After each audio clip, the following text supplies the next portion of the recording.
matter whether in which university he works, but he made wonderful achievements for Sanskrit people. And with great respect, I welcome Professor KUTUMBA Shastri. He is a very good poet. I still, in my ears, his voice, perhaps the presentation of the, what we call the, I forgot that name, perhaps. We were talking about, sir, your poem you presented in Thailand World Sanskrit Conference. Its title? Title is Pushpa Vilapam. Pushpa Vilapam. So I, as a good poet, not only Shastric knowledge, but the creativity aspect, as far as a good poet, that was flourishing in him. And we see a good, yes, Naishathagara has told, Sahitye Sugumara Vastuni, Dridhanyaya Graha Grandhile Tarkeva, Mai Samvidhadari, Samam Lilayate Bharati.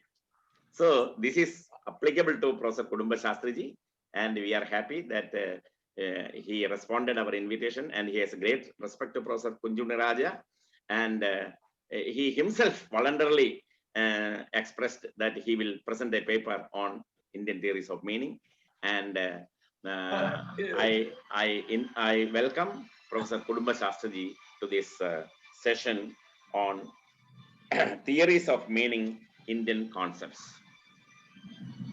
Professor P.V. Ramankutty is in our midst. He is also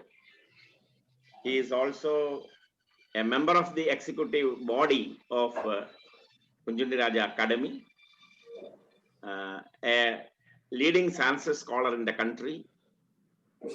As I told you that he studied Sanskrit very well in traditional lines, but his approaches are to the in a way that is applicable to the modern society, that he uses his Sanskrit knowledge, which is very beneficial to the modern society. He was the principal of the great Sanskrit college, Patambi Government Sanskrit College, founded by Punnasheri Nambi Neelakantha Sharma, the great Sanskrit scholar of a great renaissance, who taught Sanskrit from Brahmana to Chandala. Such a great Sanskrit scholar. He belongs to a very Yathastika community of Brahmins. They never allow other people to enter into their house. At that time, he stood against the Sachanacharas, and he taught the entire community, and he brought the people. So Professor Ramankutty imbibes all these good qualities of that great teacher, and he was principal in several colleges and retired now. He wrote extensively on Indian literature, especially Sanskrit literature and Malayalam literature. His studies mainly on Mahabharata, on several aspects of Mahabharata. His PhD thesis itself is on Mahabharata, the curses in Mahabharata. It's a wonderful work he has done. And so many achievements are there. This is not the time to elaborate all those things. There is no time also. I welcome Professor Ramankutty to our midst, to this session, to present his paper. Professor KUTUMBA Shastri will be presenting the paper on Indian theories of meaning, an all-time companion for language studies. That is his title. And Professor P.V. Ramankutty will talk on a note on modern linguistics, also covering our traditional Sanskrit linguistics. Now, unfortunately, P.V. Narayanan, a very sound scholar from Kaladi Shankaracharya University, who was my colleague in the department for several decades, he accepted our invitation and he has to come, but today, due to some unforeseen circumstances, he could not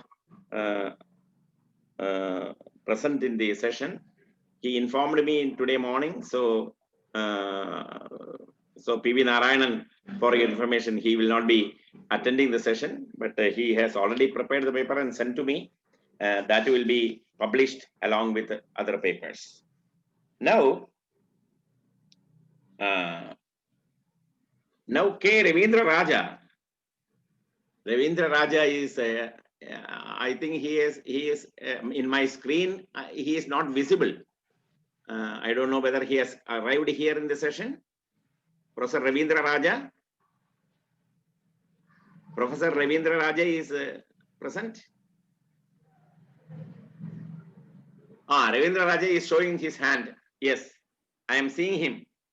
Professor Ravindra Raja, when I talk about him, he has to, I have to talk so much about Kunjuni Raja and the relation between Kunjuni Raja and Ravindra Raja.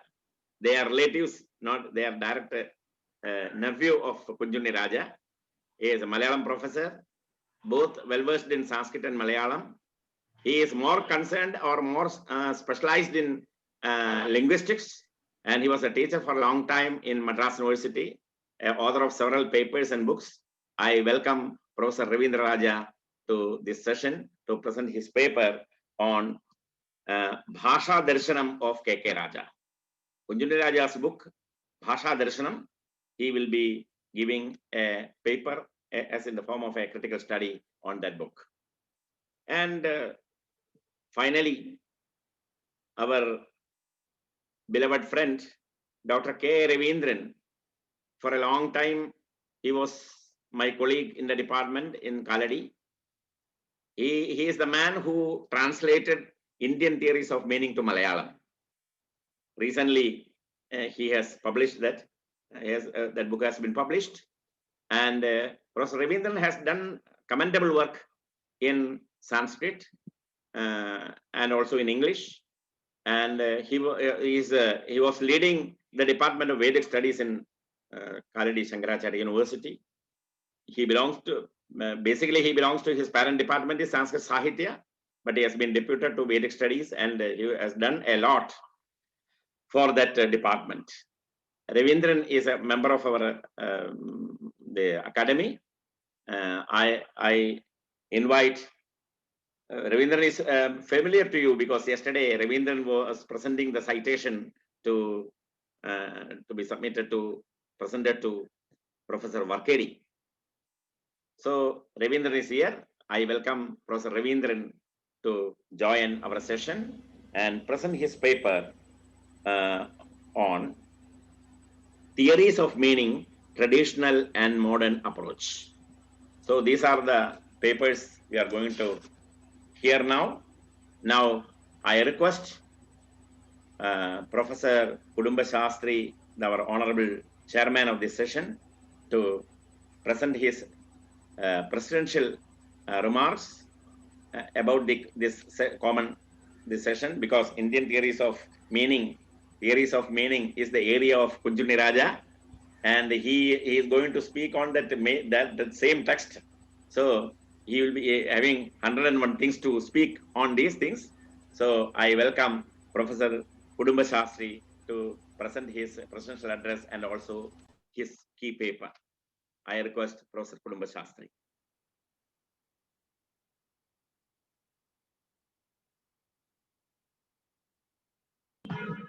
Can I go ahead now? Yes, sir. Okay. Shri Venkatachalādhīsam Shriyādhyāsita Vakshasam Shrita Chetana Mandaram Srinivāsamaham Bhaje. Guru Brahma, Guru Vishnu, Guru Devo Maheshwara, Guru Sakshat Param Brahma Tasmai Shri Gurave Namaha. Sadasiva Samarambham Shankaracharya Madhyamam Asmadacharya Paryantam Vande Guru Parampara.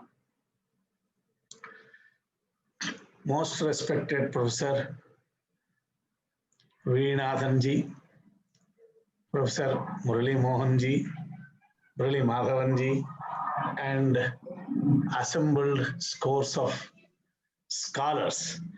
I think I must apologize slightly for one deviation. Yes, I wanted to speak on the text of actually Indian theories of meaning.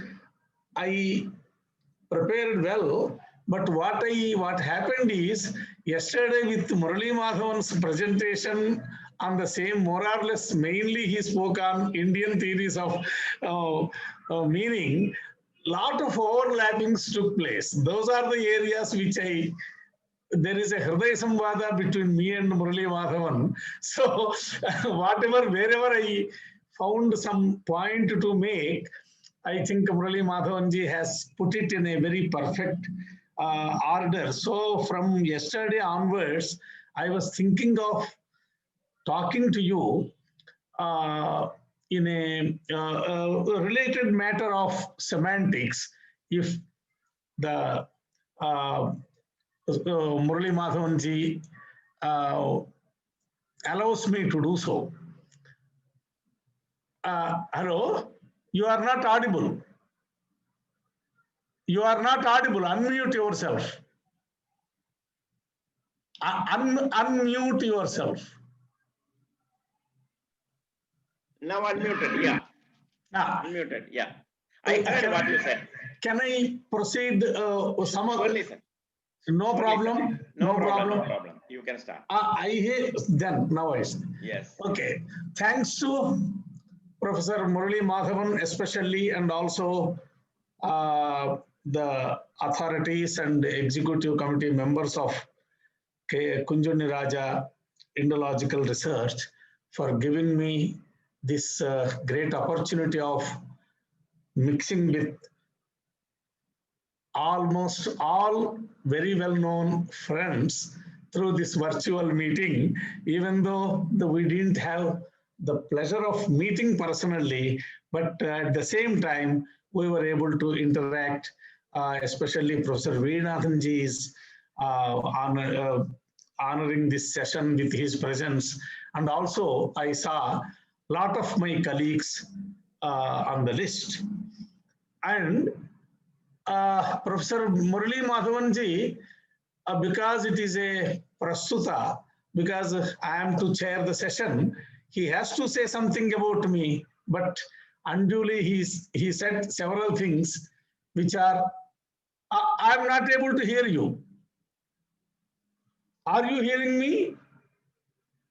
Hearing. Actually, sir, I want to tell one thing, that Professor Kutumba Shastri is the recipient of Rajaprabha Puraskar earlier. Yeah. That I thought when I come here, I have to mention first that, but I forgot. No problem. But that I am mentioning now. In any case, I was about to say that. There is a galaxy. There is a galaxy of scholars who received this award, and this award becomes meaningful. Because of Satyavrata Shastri, yourself, R.V. Tripathi, and Professor Ashoka Kluchkar, such great people. Thank you. Thank you, I was about to say that. Because thank you. I myself should say that. Actually, Murali Madhavan is very close to me for reasons well beyond my understanding. Therefore, he has given me the great opportunity of receiving the Raja's award also some time back. And I only request and pray that the friendship may continue the same way. One more bonding is between all of us is Professor Raja.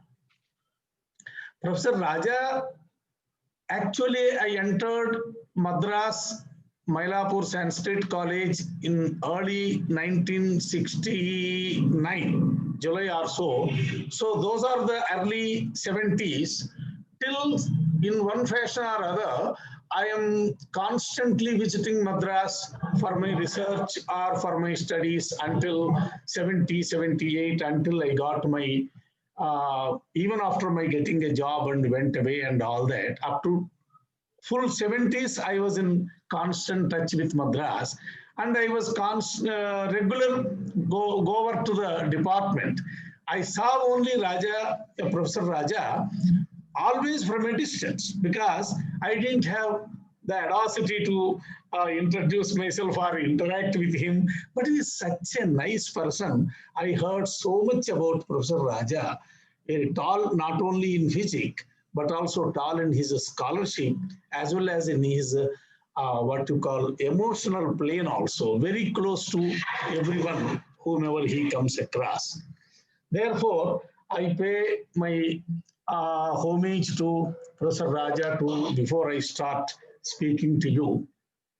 Secondly, it is my great good fortune that I happen to be one of the guests or special guests during the centenary celebrations of my professor and supervisor, Dr. Raghavan, and Dr. Nandini ji has given me that opportunity. And Professor Murali Madhavan has given me the opportunity of joining next to Raghavan, that is centenary celebrations of Dr. Raj. These are all great souls who inspired the young minds into research and studies. If we are today somewhere well placed or well meant, it is only on account of the kind of guidance and the kind of association and inspiration we have received from such great scholars, that what we are today, what we are. Now, yesterday in continuation of ITR, I find a great quality in Indian theories of meaning. What I should call it in Sanskrit is a kind of sanyamana. Sanyamana, that is, that which is shown by great writers like Shankara Bhagavad and others, that is controlling oneself not to indulge into beyond the required level of it. In each and every sentence of Indian theories of meaning, you find that Sanyamana of Dr. Raja while discussing the concepts. Secondly, it is full of criticism. It is critical estimation of Indian theories of meaning, but at the same time, he puts the great art of Professor Raja is that he puts it in a descriptive manner. It appears to be descriptive and narrative in its outer form, whereas if we go into the concepts, it is full of criticism. Mostly the works which are full of criticism they appear to be, they cannot be so lucid as Indian theories of meaning. That is Professor Raja's one of the great qualities, and I feel it. There are only 3 texts.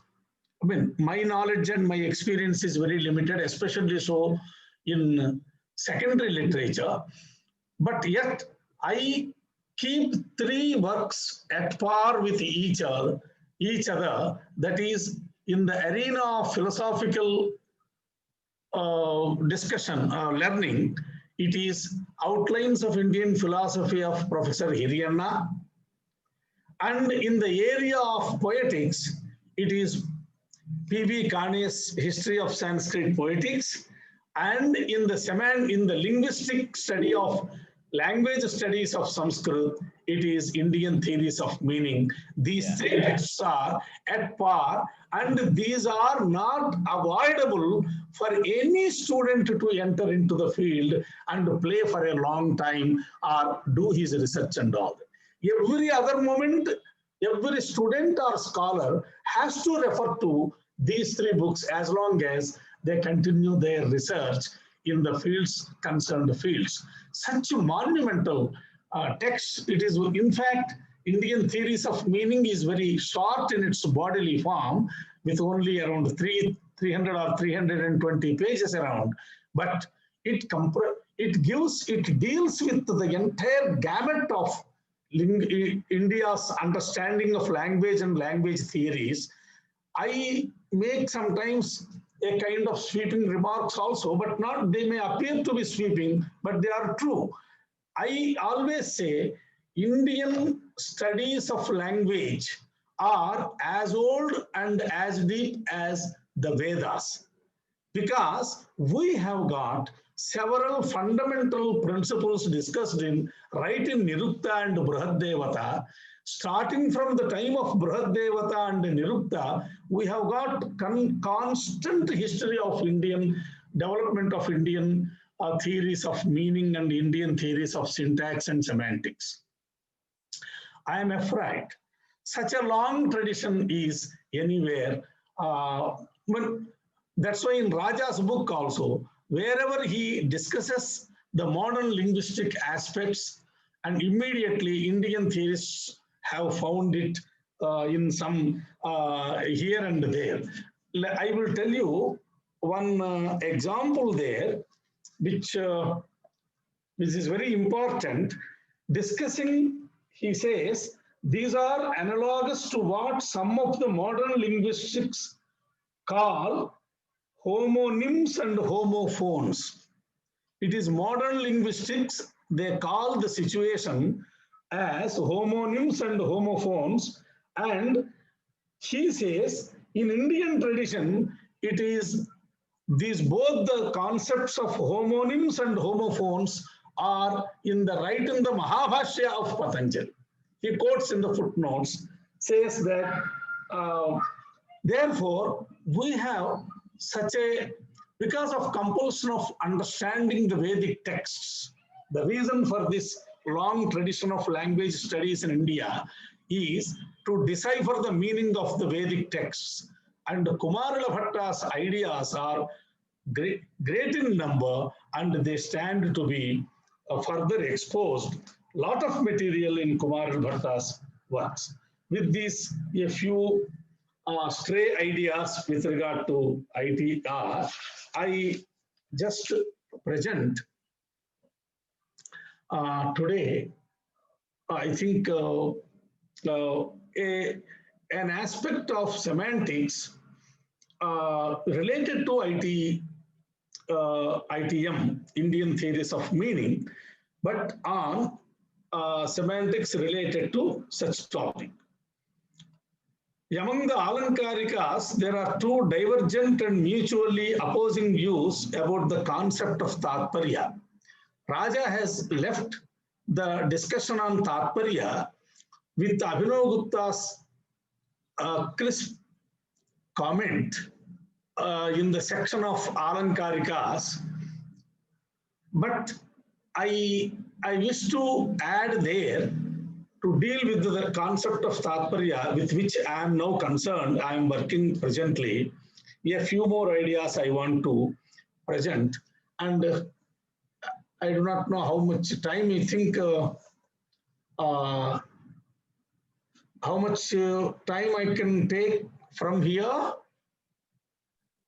Sir, no problem. You can take up to 25 minutes. 25 minutes, okay. Yeah. I hope I will conclude within that. Yes, it is 3 now. Among the Alankarikas, there are two divergent and mutually opposing views about the concept of Tatparya. The first holds that the role of Tatparya is only to give rise to the sentential meaning through the process of congruing the independent word meanings that are expressed by individual words through the functioning of Abhidha. This is Acharya Abhinav Gupta's view. And following him, that a majority of Alankarikas. In opposition to this, a few others hold that there is a limit whatsoever, there is no limit whatsoever to the functioning of Tatparya, and it continues to give rise a variety of meanings until the purpose of uttering the sentence is completely fulfilled. This is the view held by Dharika, his commentators, Bhojaraja, and others. Let us elucidate both these viewpoints. While commenting on the verse of Brahmadharmika Visrabdhaha in the first Udyota of Dhvanyaloka, Abhinav Gupta develops a thesis of 4 stages of meaning. In stage 1, the individual words give rise to the individual word meanings through the functioning of Abhidha. In stage 2, the individual word meanings are mutually congruent to give rise to the sentential meaning through the functioning of Tatparya. In stage 3, in the example Simbho Manavakaha, the incompatibility of the lion's identity with the Brahmacharin is warded off by adopting the meaning lion-like for the word lion through the functioning of Lakshana, that is, the valor of the Brahmacharin or piety, coolness, etc. of the Lakshana, the valor of Brahmacharin or piety, coolness, etc. of village in the example Gangayam Ghoshaha are suggested through the functioning of Vyanjana. During the said discussion, he makes it clear more than once that the meaning of at stage tatparya in the theory of meaning is only to give rise to the sentential meaning at stage 2. He also states clearly that tatparya ceases to exist after stage 2.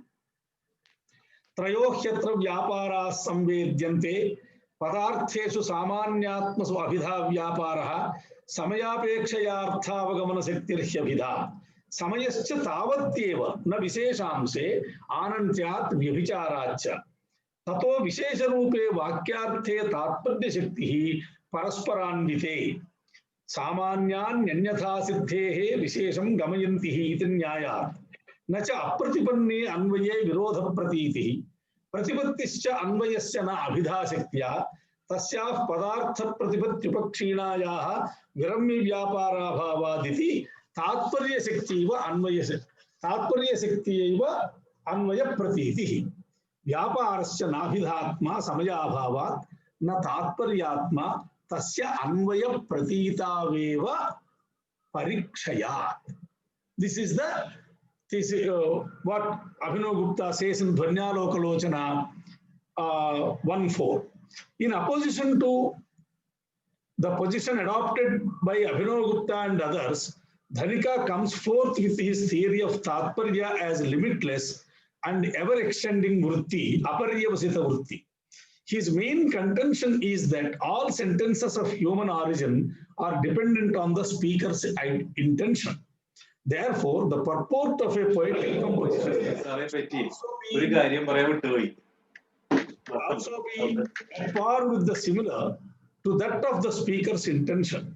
The meaning of a sentence is held to be complete as and when all its expectancies are met. Similarly, as long as the speaker's intention remains unfulfilled, the sentential meaning would necessarily remain incomplete. Therefore, the primary function of the words, the abhidha itself, can be extended to any desired length to give rise to the purportful sentential meaning, that is, rati, etc. Hence, there is no need to accept more than one vritti. Abhidha extends to give rise to various meanings at various stages on the strength of tatparya, which has the tendency to be operative until the final conclusion of the intended meaning of any given sentence has been attained. Paurusheyasya vakyasya vivaksha paratantrata vakyabhiprayata tatparyam atah kavyasya yujyate pratipadyasya vishrantihi apeksha puranadyadi vaktur vivakshita prapte ravishrantir navakatam etavataiva vishrantihi tatparyasyeti kim kratam yavat karya prasaritva tatparyanna tuladhrutam. This is the position of Dhanika. Let us see what is the position of the Shastrakaras here. These two positions are well known to Alankarikas. Let us turn to the Mimamsakas, who are responsible for the theory of Tatparya. Nobody utters a sentence devoid of any result of doing so. Prayojanaanapetam vakyam uchcharyate nahi prayojanapetam vakyam uchcharyate kvachit shlokavartika. They hold that even though there may exist several sentences, each containing individual verbs, all those sentences are still held to be one single sentence, ekavakyata, if such sentences carry mutual expectancy. For example, there are two sentences, namely, the one who is desirous of wealth may perform a sacrifice towards the air god, Vayavyam Pashumalabheta Bhutigamaha. This is a separate sentence with a governing verb, alabheta. Then follows a second sentence stating that God Vayu is very fast moving one, therefore he will bring wealth to the person speedily. Vayurvai Kshepishtha Devata Bhutim Gamayati. However, Mimamsakas hold that these two sentences form into a single unit of sentence, as both of them carry mutual expectancy. This is the concept of ekavakyata followed by the Mimamsakas, which sometimes runs into tens and hundreds of sentences. Mimamsa Sutra Bhashya. In another instance, Shavaraswamin makes it clear that a full passage is held to be one single unit of sentence, irrespective of the number of independent sentences with a complete verb it may contain, as long as it provides the required details of performing one single ritual. Mimamsa, Shavarabhashya, Volume 2. Kumarilas observes that a sentence should be competent enough to accomplish an action in full, neither less nor more. Therefore, his definition of sentence is a sentence is group of words with one purpose and consisting of mutually expectant limbs. Kumarila explains this position with an analogy of the position of the stem and the suffix. Just as he says, a stem expects a suffix, and in turn the suffix expects the stem. Similarly, there exists a mutual expectancy between the words and between sentences too. An activity can only be accomplished on the strength of means and instruments, not otherwise. By holding this position alone, we can establish the fruitfulness of enjoining of prayajas and anuyajas. The above observations make it clear that the word vakya and vakyartha, for this purpose only I quoted them, the word vakya and vakyartha are used in a technical sense by the Shastrakaras.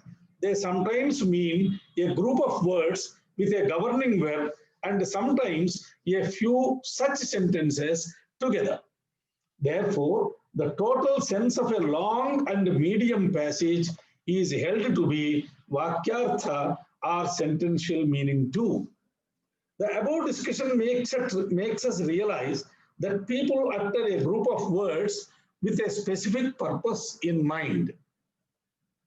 That purpose is served when we now I skip something because I may not be able to go through full.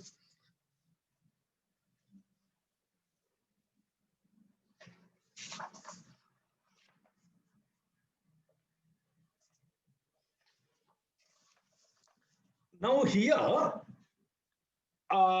let us see in support of what we have, what Shastrakaras, even in Vedanta texts also, Vakyartha, the word Vakya and Vakyartha do not mean a syntactical unit of single sentence, or Vakyartha doesn't mean only a sentence with a governing verb.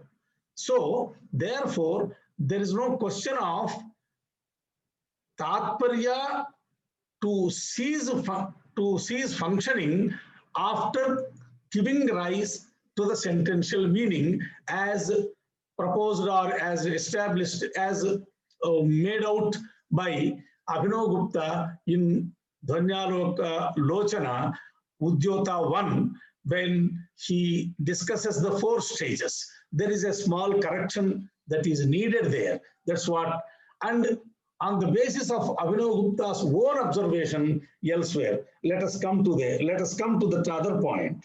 In support of the observation made above, we may look into the tradition of Alankarikas, especially that of Anand. Even in Alankara Shastra also, the tradition of using the word Vakya and Vakyartha continued to be the same. That's what we should note.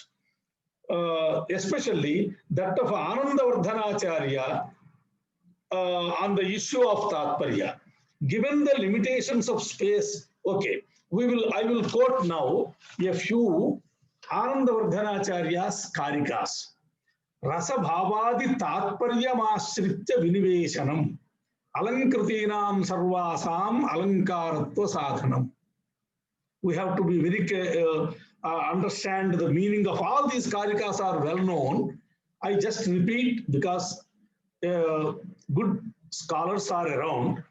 Prakaroyam gunibhuta vyangyopi dhvanirupatam dhatte rasadi tatparya paryalochanaya punah. Yasmin rasova bhavova tatparyena prakashate samrutyabhihitam vastu yatra alankara evava. 342. Rasadishu vivakshatu syat tatparyavati yada tada nastyeva tatkavyam dhvanir yatra nagocharaha. 342. Samruddha satpurusha samipa vartinaha nirdhanasya kasyachit manasvinaha paridevitam tatparyena vakyarthi kritam.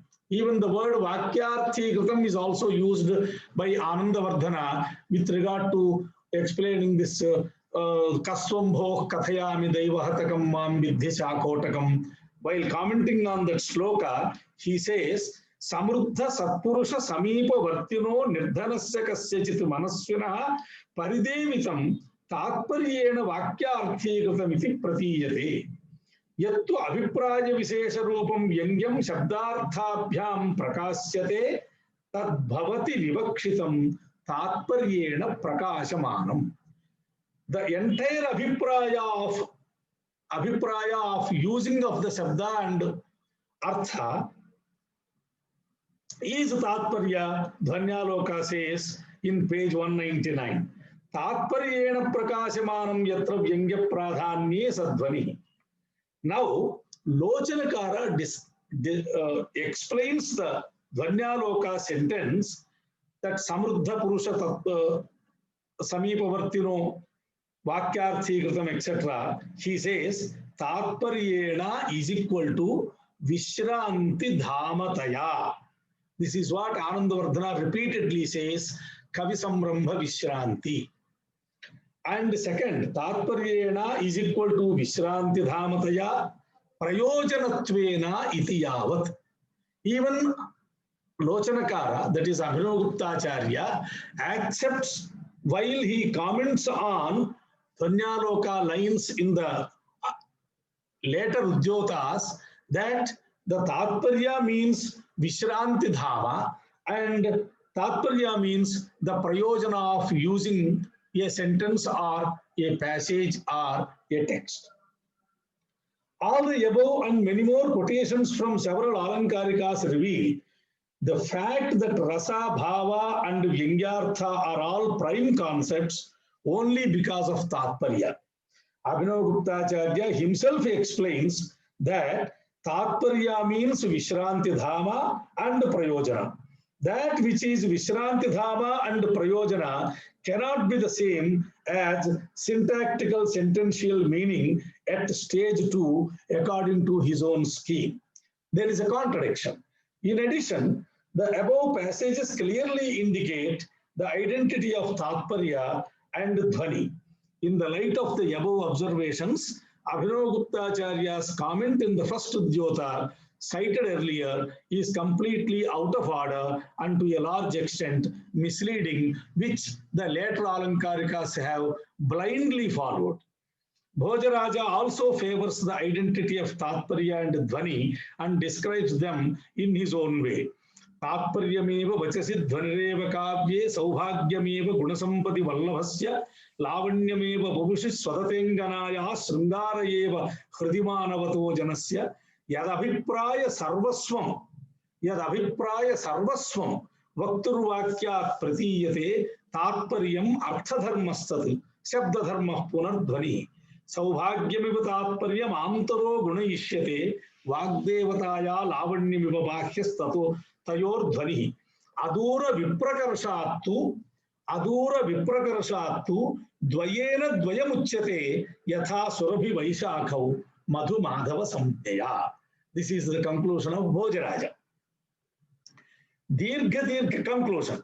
Dirghatara vyaparavada is as good as Vrittitrayavada. That is, the Dhanika's position is as valid as the Dhvani theory. The example of shooting an arrow is perfectly applicable in toto with regard to knowledge representation Shabda Bodha. It does not deserve the kind of treatment that it had received from the Alankarikas. Tatparya is Shakti imported onto the group of words uttered by the speaker. It continues to function till the hearer understands the intended meaning. There is a different set of causal aggregates that give rise to various different meanings at various stages. All this has happened in Alankara Shastra is only on account of a feeling that if Tatparya is to be taken in the Alankara tradition, as per the Mimamsaka's understanding of the concept of Tatparya, the place of Dhvani may be risky and the Vyanjana may lose its prime position. This is what the people were concerned when they toned down the application of Tatparya intentionally or according to their. We have to still further examine the issue. But what it appears to us, to me, is also there is a way out accommodating both Tatparya in its conception, in its original conception as conceived by the Mimamsakas, as well as Vrattitrayavada. We can accommodate both of them together. That's what I propose now for the consideration of scholars assembled here. There is a different, the reason for Vrattitrayavada is that there is a different set of causal aggregates that give rise to various different meanings at various levels. That is Mukhyartha Badha, Tadyoga, and Rudhi or Prayojana with regard to Lakshana, and Kavisambram Bhavishranti and other factors with regard to Dhvani, Vyanjana. On the basis and strength of such causal aggregates, Tatparya can give rise to Lakshyartha as well as Vyangyartha. Even in the scheme of Lakshana and Vyanjana, Tatparya plays a crucial role in making them functional. Because if there is no Tatparya Anubhavati, there is no Lakshana. If there is no Lakshana, there is no Lakshana Molaka Vyanjana. So Tatparya cannot be stopped at stage 2, as Abhinav Gupta has said in the Dhvanyaloka 1, Udyota 1. Both the doctrines, Tatparyavada and Dhvanivada, are logical. They contain no mutual contradiction as apprehended by Alankarikas. The Alankarikas, including Abhinav Guptacharya, were consistently had some problem in their approach to the concept of Tatparya, which is not fair to be. The ideal solution to the problem can be as follows. Tatparya is Shakti, not Vritti, which is not natural but is imported onto the group of words by the speaker. Tatparya is Shakti, not Vritti, which is not natural but is imported onto the group of words by the speaker. It causes syntactical sentential meaning sometimes, and sometimes brings Lakshana and Vyanjana into operation. Without the involvement of Tatparya, neither syntactical sentential meaning, nor Lakshyartha, nor Vyangyartha come into being. Tatparya ceases to exist only after the prime and ultimate intended meaning like Rasa, Bhava, and Dhvani are known by the hearer. From this, unless you accept like that, the Karikas I read from Dhvanyaloka will never be properly explained. Therefore, the concepts Tatparya and Vyanjana can operate together and give rise to the ultimate intended meaning. What I wish to say is, Tatparya is a Shakti. As per the simile given of an arrow, shooting of an arrow, it starts from the time the words are uttered by the speaker till even rasa, bhava, and everything is made known to the hearer. It never stops, because once an arrow is shot, it cannot be stopped in between. Similar the position with the Tatparya. While doing so, the Tatparya Shakti gives rises to various vrittis. Tatparya is Shakti. There are two Shaktis. Padartha level, it is the Abhidha Shakti, and Vakyartha level, it is Tatparya Shakti. These two are the Shaktis and the potentialities of the words and sentences inherent in them, and they give rise to the vrittis. Vrittis are different. Vritti is Abhidha, and then Lakshana, and then Vyanjana, according to the causal aggregate that is available to all the vrittis start playing their role of giving the meaning. Meaning should be given only by vritti. Padajanya padarthopasthiti. Vritti Lakshana is very clear. Therefore, vritti is needed to give the meaning, but to prompt the vritti, tatparya is also needed to go till the end of the satisfying the intention of the speaker. Therefore, somewhat the crisp comment made by Abhinavagupta under Brahmadharmika Shloka is to be critically further examined. Thank you. Whether I am clear or not, thanks for giving this opportunity for me. Because number of issues have already been discussed by several others and several speakers like Murali Madhavanji, and even Professor Cardona also spoke on very great aspect of Indian theories of meaning. And later on, today, tomorrow, few more speakers will unavoidably referring to it. I took one small point in semantics to present it before the galaxy of scholars. Those are assembled here. I seek the pardon of authorities for changing my topic all of a sudden. And I also owe my gratitude and thanks to all those who are responsible. And I take leave of you. Thank you.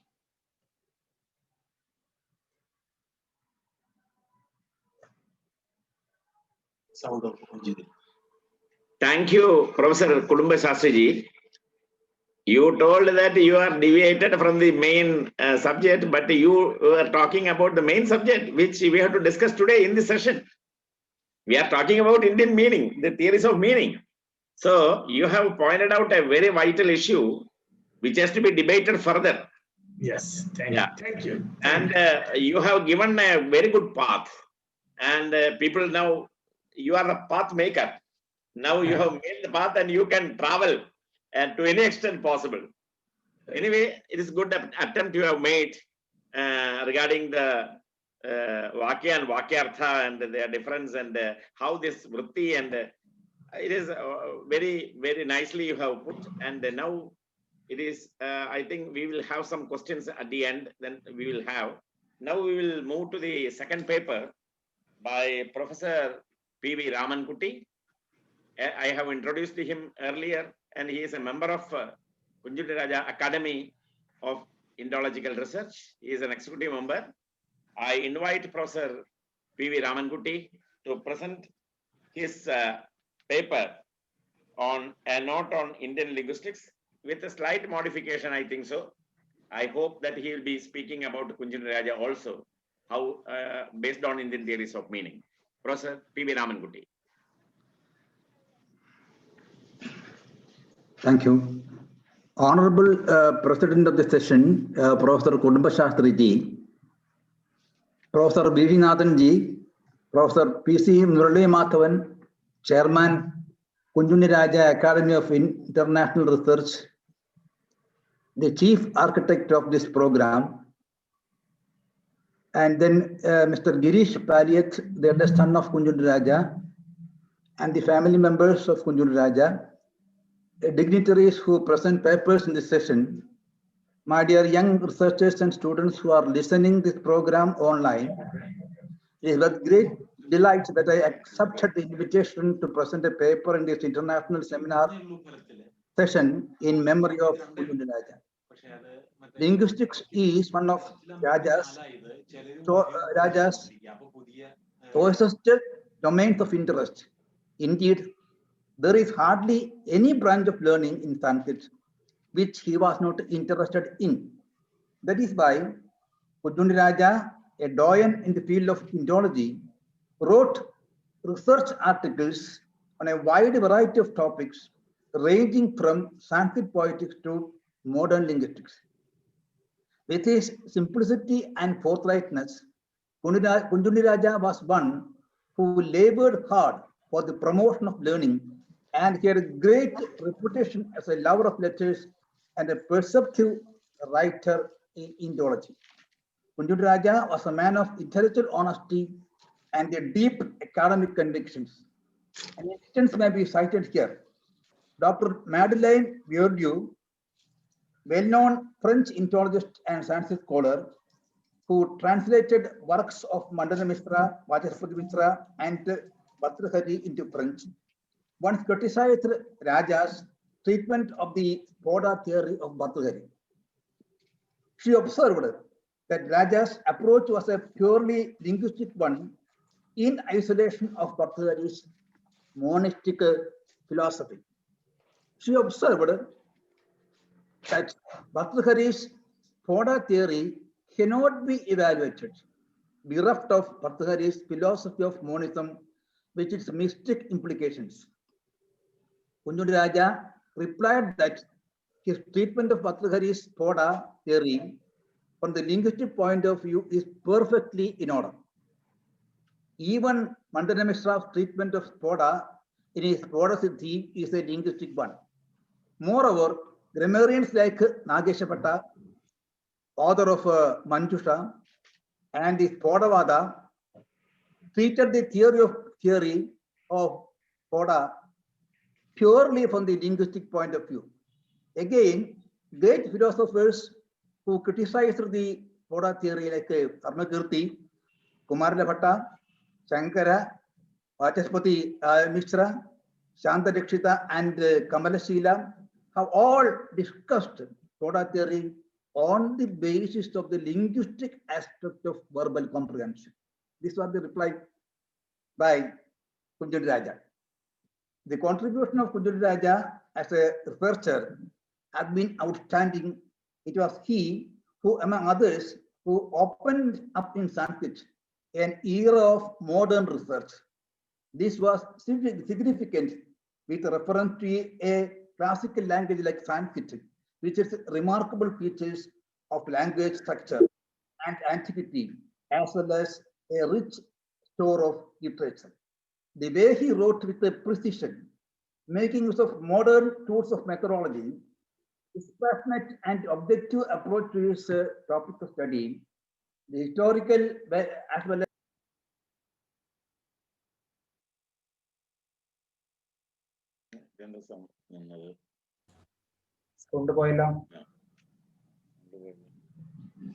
Audio is not visible. Audio gone. Audio gone. അവിടെ കേൾക്കാണ്ടല്ലോ മനോജിന്റെ സിസ്റ്റത്തിൽ കേൾക്കാണ്ട്. Am I audible? Am I audible? Yes, now audible. Yes. Now audible. Yes. Yes.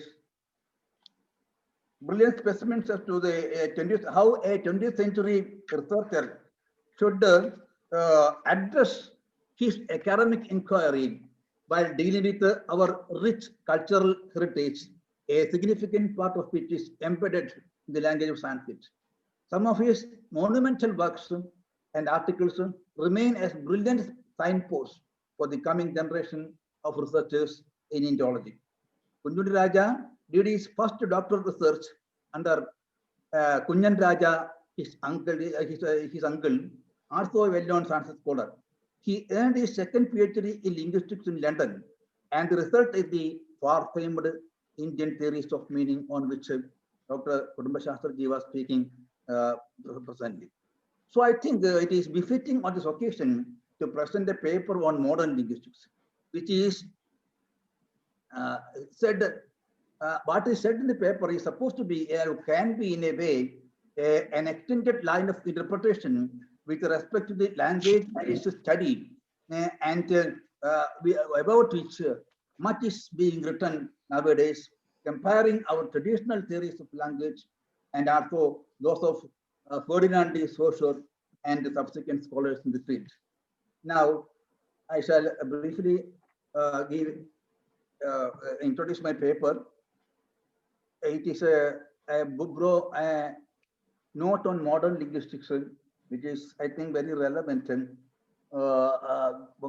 against the backdrop of what Raja has said with respect to Indian traditional theories. The science of language has undergone a sea change during the first decades of the 20th century. This period witnessed a marked shift in the method, approach, and content of a language study. The pivotal figure in this transition of linguistics from the 19th century to 20th century was Ferdinand de Saussure, 1857 to 1913, the Swiss linguist and Sanskrit scholar. His observations on language were valuable, original, and insightful. Saussure is therefore considered the founder of modern linguistics. So it is needless to mention that Saussure occupies a remarkable place in the history of modern linguistics. It was Saussure's ideas about language structure that influenced the development of the linguistic theory known as structuralism. He began his language studies at the University of Leipzig in 1879. As a student, he published a book.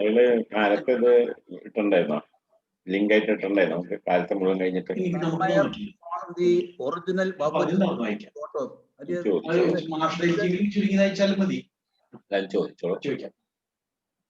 As a student, Saussure, the first book was a book by name Memoir on the Original Vowel System of a Proto-Indo-European.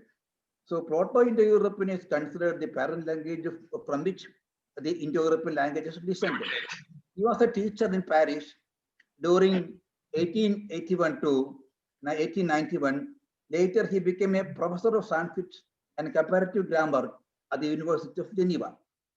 Saussure's so his roots were in Sanskrit also, and his thesis is also about the genitive case, the Shakti Vibhakti in Sanskrit.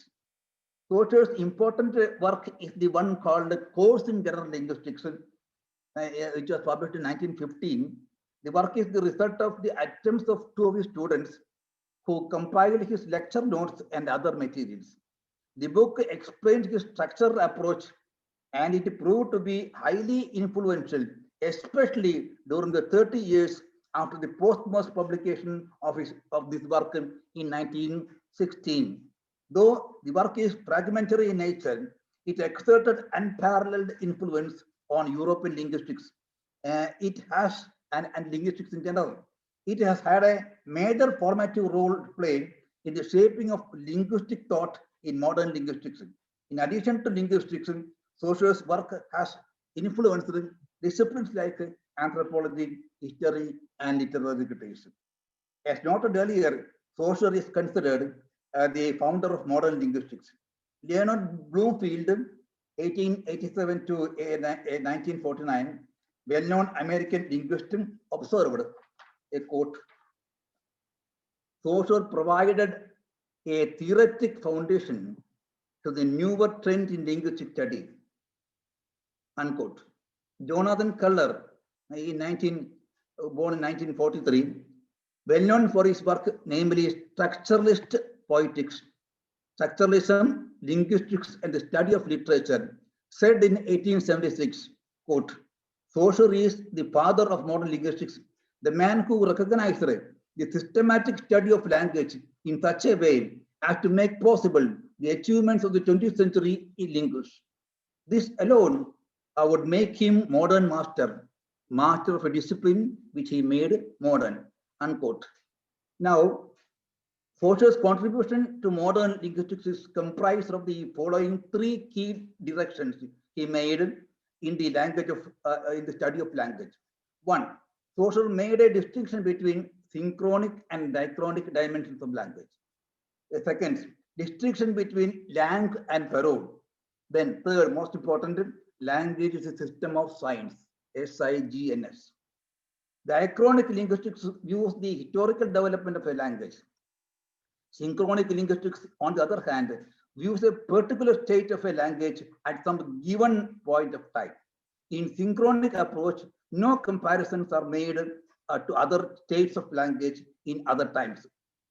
Saussure postulated that Saussure postulated the priority of synchronic approach. According to him, no knowledge of the historical development of a language is necessary to examine its present system. He arrived at this radical viewpoint due to his conviction that linguistic research must concentrate on the structure of language. Later, the whole paradigm was hence called structuralism. Modern linguistics, following Ferdinand de Saussure, is primarily interested in the synchronic point of view. Linguistics, which pertain to the changes in linguistic system between successive points in time, is called diachronic linguistics. It is also called historical linguistics. Historical linguistics had emerged during the 19th century, discarding traditional grammar, which was prevalent during the 17th and 18th centuries. Historical linguistics was reigning supreme in Europe almost until the end of 19th century. Saussure pointed out the distinction between historical linguistics and the state of language at any point in time. Contrary to diachronic linguistics, synchronic linguistics is having reference to the facts of a linguistic system as it exists at one point in time. It is not concerned with using information about the history of words, sounds, grammar, etc. Comparative grammar also does not come under its purview. Synchronic linguistics is, in a sense, descriptive linguistics. It concerns with the state of a language at any point in time, especially the present. In synchronic linguistics, time factor is irrelevant or trivial. When historical material comes into a picture, linguistics enters the diachronic domain. It is the study of language history and change. The chief questions addressed by diachronic linguistics include theories about the origin of language, etc. It is concerned with the evolution of language too. It's a never-ending succession of languages too, languages and their states. For example, the study of the evolution of Old English to Middle English, or the change of Shakespeare's or Kalidasa's style from youth to maturity, all this come under this branch of study, are topics that appear under diachronic linguistics. Synchronic linguistics sees language as a living whole. It gives importance to the structural properties of language. The system of language is complete and operates as a logical system at any point in time, devoid of influence from the past. Language has an existence apart from history. People who speak language are not bothered of history. And then he brings out the concept of langue and parole. According to Saussure, language has got two vital aspects, namely langue, that means the language system, and second is parole, which means the act of speaking. The totality of language can be deduced from an examination of the memories of the people who use language. Language is an abstract system which we all have in common. It enables us to speak. It is considered people's cognitive apparatus. Grammar, vocabulary, phonology, etc. actualize language. Language exists in the mind of every speaker. It's a corporate social phenomenon whose characteristics are present in the brain. People, parole, a language parole is the act of speaking. It is the exclusive side of language. It actualizes language. Speech is psychophysical activity, Saussure says. It is personal and dynamic. Parole concerns itself with a particular time and place as well as a particular situation. It is opposed to the langue which exists apart from any particular manifestations of speech. Speech is ancillary and more or less accidental, but language is essential. While langue is social, speech is individual. Langue is never complete in any individual, but exists perfectly in the collectivity. The study of speech may lead to confusion since it is complicated with several aspects. But study of language is more systematic and methodical. David Crystal, another linguist, analyzes Saussure's concept of lang thus. Lang is equal to grammar plus vocabulary plus the system of pronunciation. Now, Saussure's concept of language as a system of science is his major contribution. Language he holds is a system of science. It is a very important contribution of Saussure. According to scholars, the influence of this concept of Saussure was great on subsequent scholarship on the subject. Linguistics is itself is a study of science and their relationship. Sign is a mental construct, but it is real. The linguistic sign is constituted. The linguistic sign is constituted between the concept and the word. I'll be concluding. Saussure conceived of language as a system of signs. A sign gives meaning only in relation to the totality of other signs. A sign consists of a signifier and a signified. According to Saussure, the relation between the signifier and the signified is arbitrary. Saussure was the first linguist to treat language as a system of signs. Linguistic sign is complex. It has a double entity consisting of the signified, which is the concept, and the signifier, which is the sound image. The black marks CAT, C-A-T, constitute a signifier or sound image which evokes the signified cat in an English mind.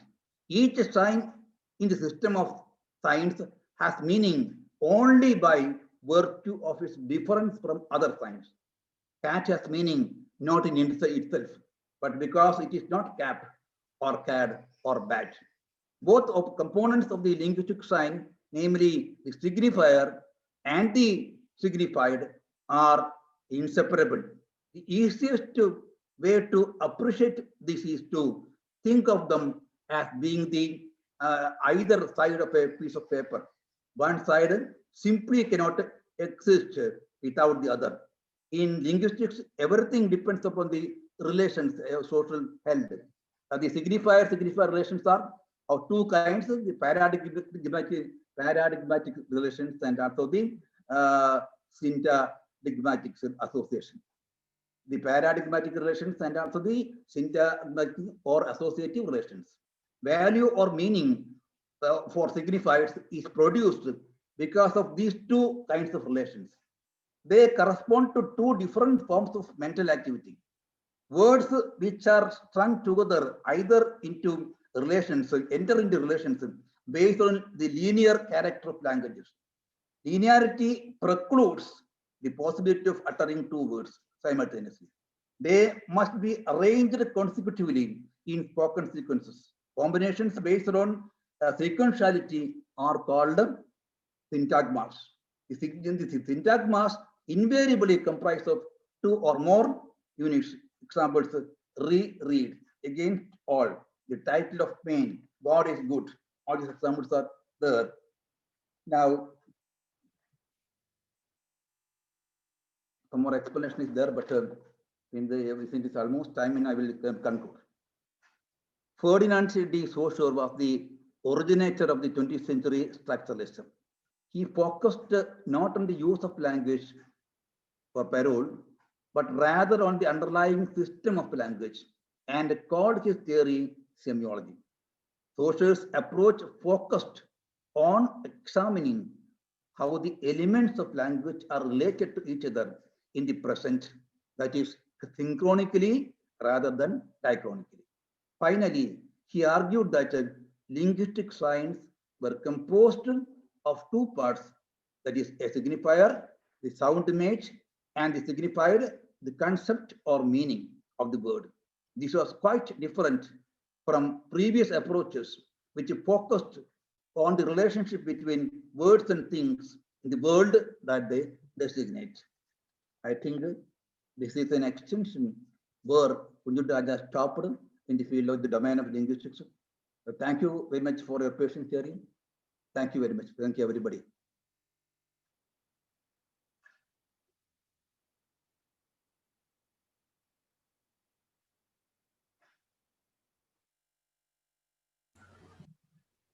Mashe, Limalo Mash. It's over. Okay. Hello? Audible? Yes, sir. No. Okay. Professor RAMANKUTTY, thanks for your scholarly presentation. I think due to paucity of time, you have cut short your paper, I think so. But there is no other way because we have time only that much. And we are now nearing 4. We have to complete 2 more papers and then some small discussion. Now we will pass on to this next paper by